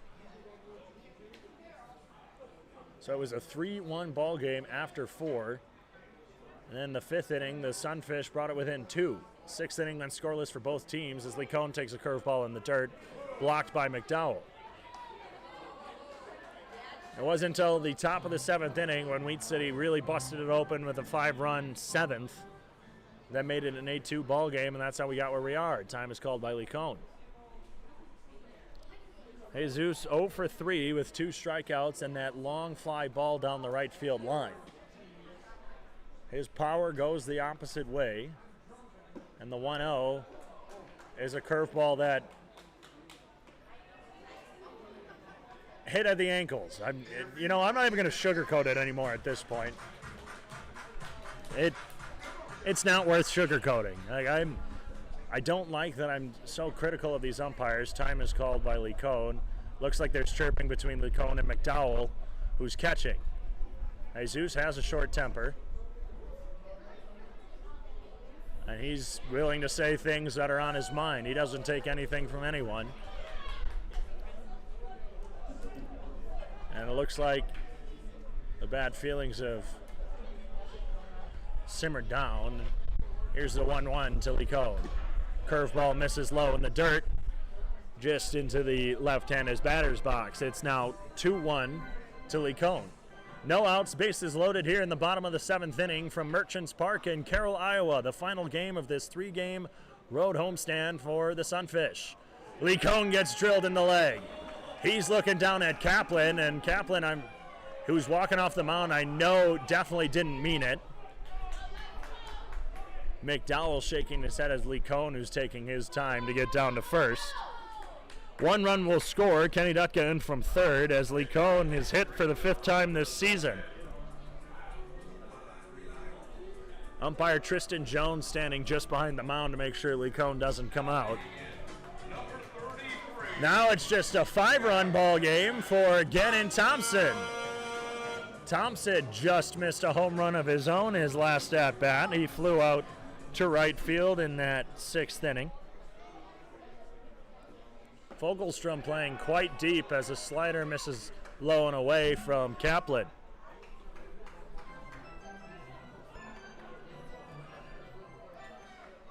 Bases loaded. You got Brandon at third, with Hoffpower at second, Licon at first.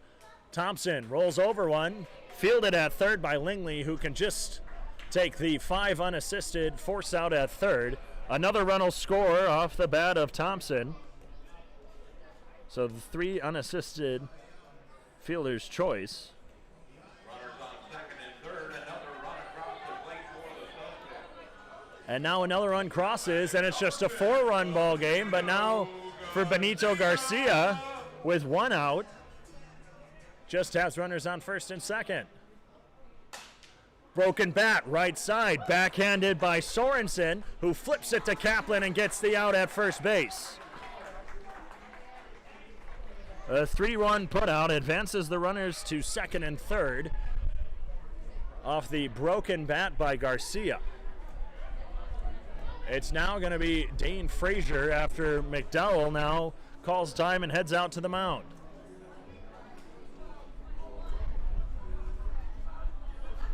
Eight to 4 ball game. The Sunfish are slowly but surely chipping away at this one. It looks like Robbie Laughlin is coming out just trying to confirm what has all happened, or maybe just trying to make sure how many mound visits they have are all on the same page. He's talking with Sam Barrett just to the right of home plate. They're about halfway between the Whiskey Jacks dugout and home plate. That little powwow breaks. We're getting back to baseball.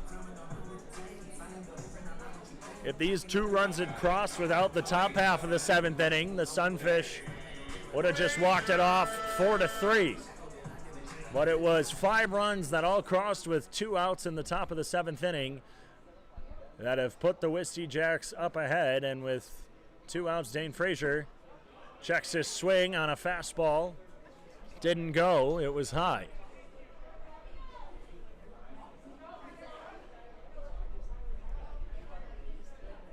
Four-run lead for Wheat City that they're trying to protect here in the bottom half of the 7th inning. Swung through a fastball, did Frazier. Counts now 1-1.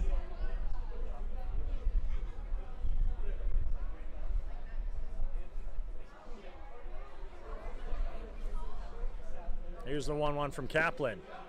Fastball low.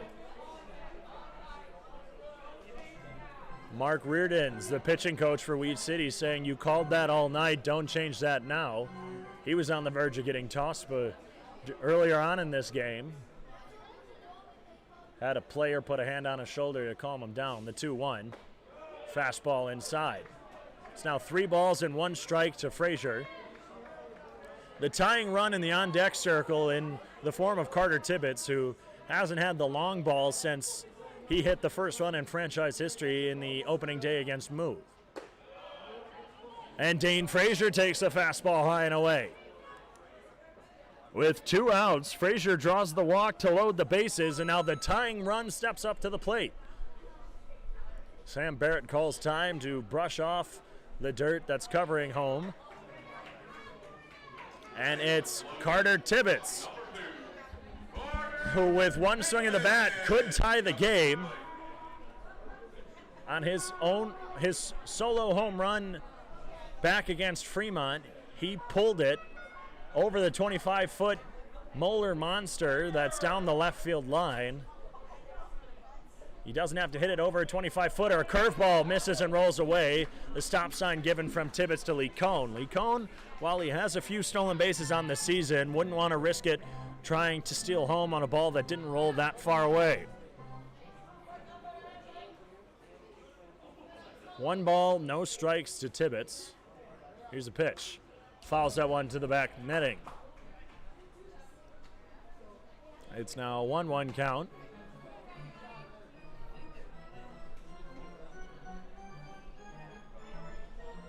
Kaplan been relying a lot on the fastball. Has been throwing in the curveball a lot as Tibbetts calls time. Needs to just get back into his zone.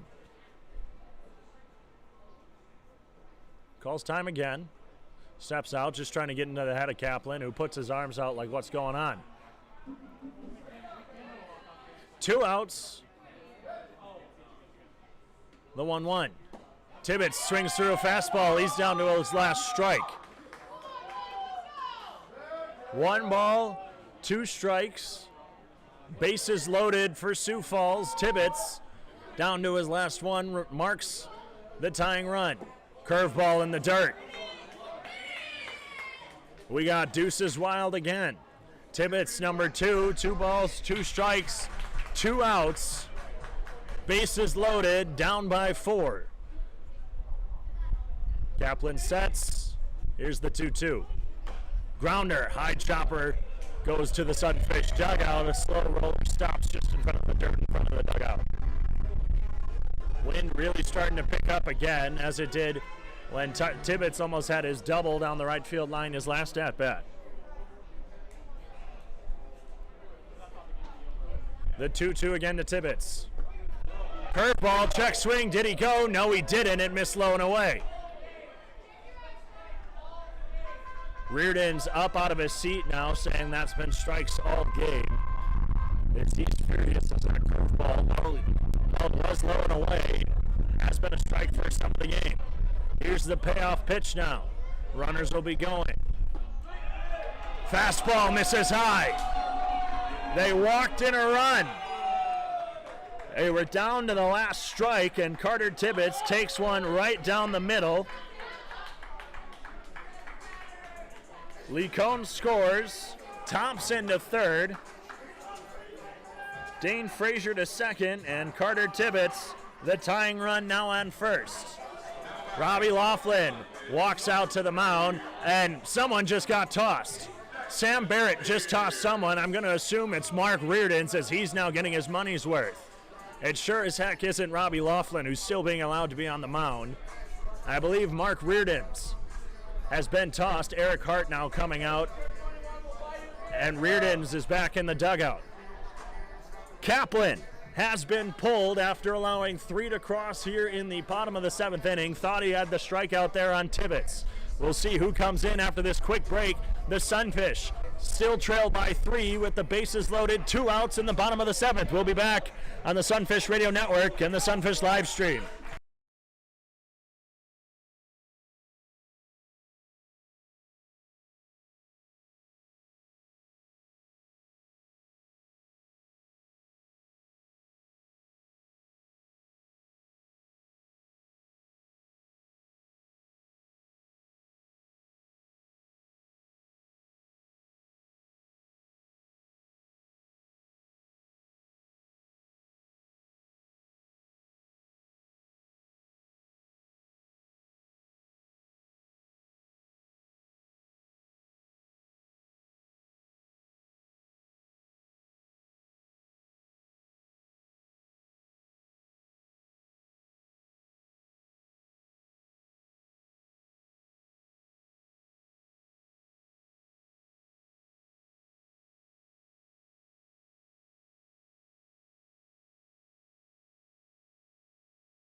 You can't make this stuff up, folks. The Sunfish, after allowing 5 runs in the top of the After allowing 5 runs in the top of the 7th inning, have now brought it just within a 3-run ball game. The tying run is on first base as the bases are loaded for Declan Beers. Blake Kaplan came in through 2/3 innings pitched, allowed 3 runs, all of them were earned, 4 walks. He did not have a strikeout. But now coming in is Griffin Sheeran.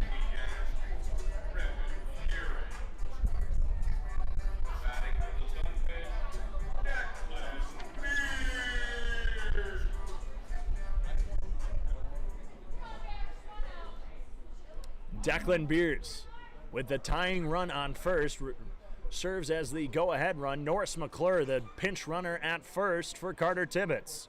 First pitch to Beers, a fastball inside from Blake Sheeran, misses. 13.5 ERA in 5 games, 1 start, a 1-1 record for Sheeran. He pitched 3 innings of 2-run, 3-hit baseball against the Sunfish back on June 2nd. Here's the 1-0. Fastball at the knees, called a strike.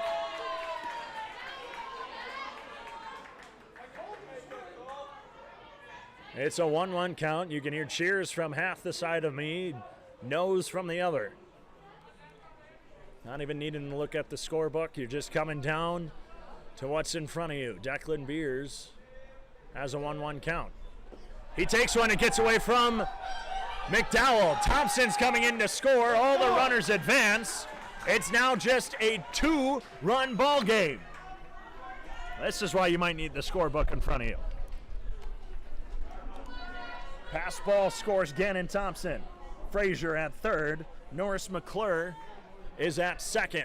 The tying run in scoring position. The go-ahead run and game-winning run at the plate. It's 2 balls, 1 strike to Declan Beers.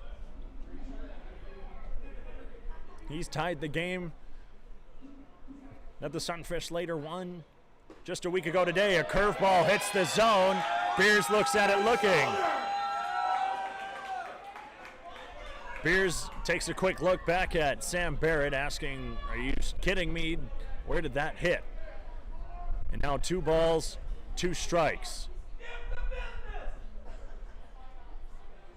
2 outs, runners on first or second and third. Time called by Declan Beers as Griffin Sheeran was taking a while. A rowdy crowd here in Carroll, Iowa.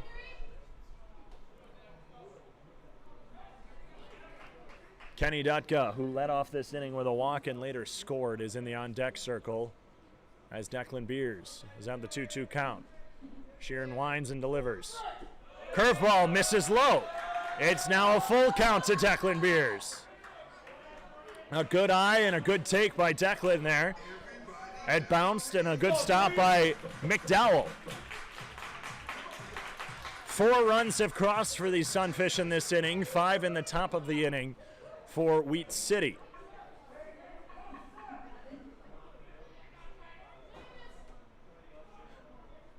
Full count to Declan Beers with 2 outs. Here's the payoff. Curveball misses inside. The entire Whiskey Jacks dugout is livid, as is Caleb McDowell. That pitch for the better part of tonight has been called a strike. A few people have been rung up on that exact pitch. As much as I want to say that I'm happy that Declan Beers walked, I do feel for Wheat City, as that pitch has been a strike for a lot of the night. It shouldn't be, but it has been. 2 outs, bases loaded. Game-winning run on first as Kenny Dutka swings through a breaking ball.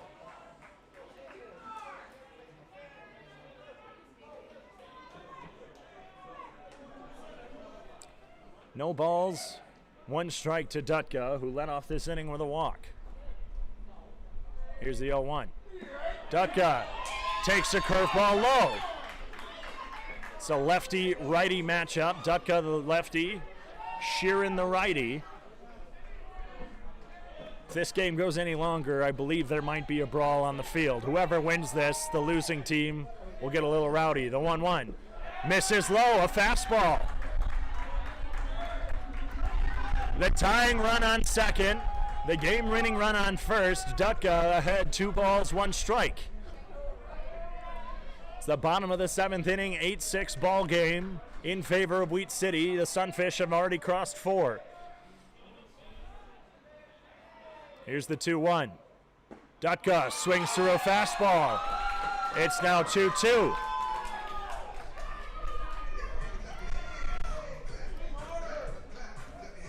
Again, Dutka might take one here. There'll be negative eruption. If he swings and misses or grounds out, there'll be another eruption as Dutka calls time. Sheeran taking his time on the mound, and Tibbetts did a good job of throwing off Kaplan's rhythm, and now Dutka is trying to do the same with Sheeran. Here's the 2-2. Sheeran winds and delivers. Swung and missed. The fastball low. Dutka talking to McDowell. They're in each other's faces. McDowell put his hands up as if, what have I done? What do you mean? Whiskey Jack's coach is telling them to evacuate the field because otherwise tempers are about to get flared. Jesus Licon is already being held back by Matt Hess. The Wheat City Whiskey Jacks take the game, the weekend series, and the season series with their 8-6 victory in Game 2 of tonight's doubleheader. Mark Reardon's was tossed from the game late, and it looked like the Sunfish were on their way back to take this one, but they fall 8-6. Well, there's not much to say because if I start saying stuff, it'll mostly just be blaming it on people who shouldn't really be being blamed. So I'm just going to say it as it is. It was an 8-6 loss for Sioux Falls. They dropped this one. They have tomorrow off before a 2-game home series against the Pier Trappers. This is David Coyer on the Sunfish Radio Network and the Sunfish live stream. Go Fish. We'll see you on Tuesday.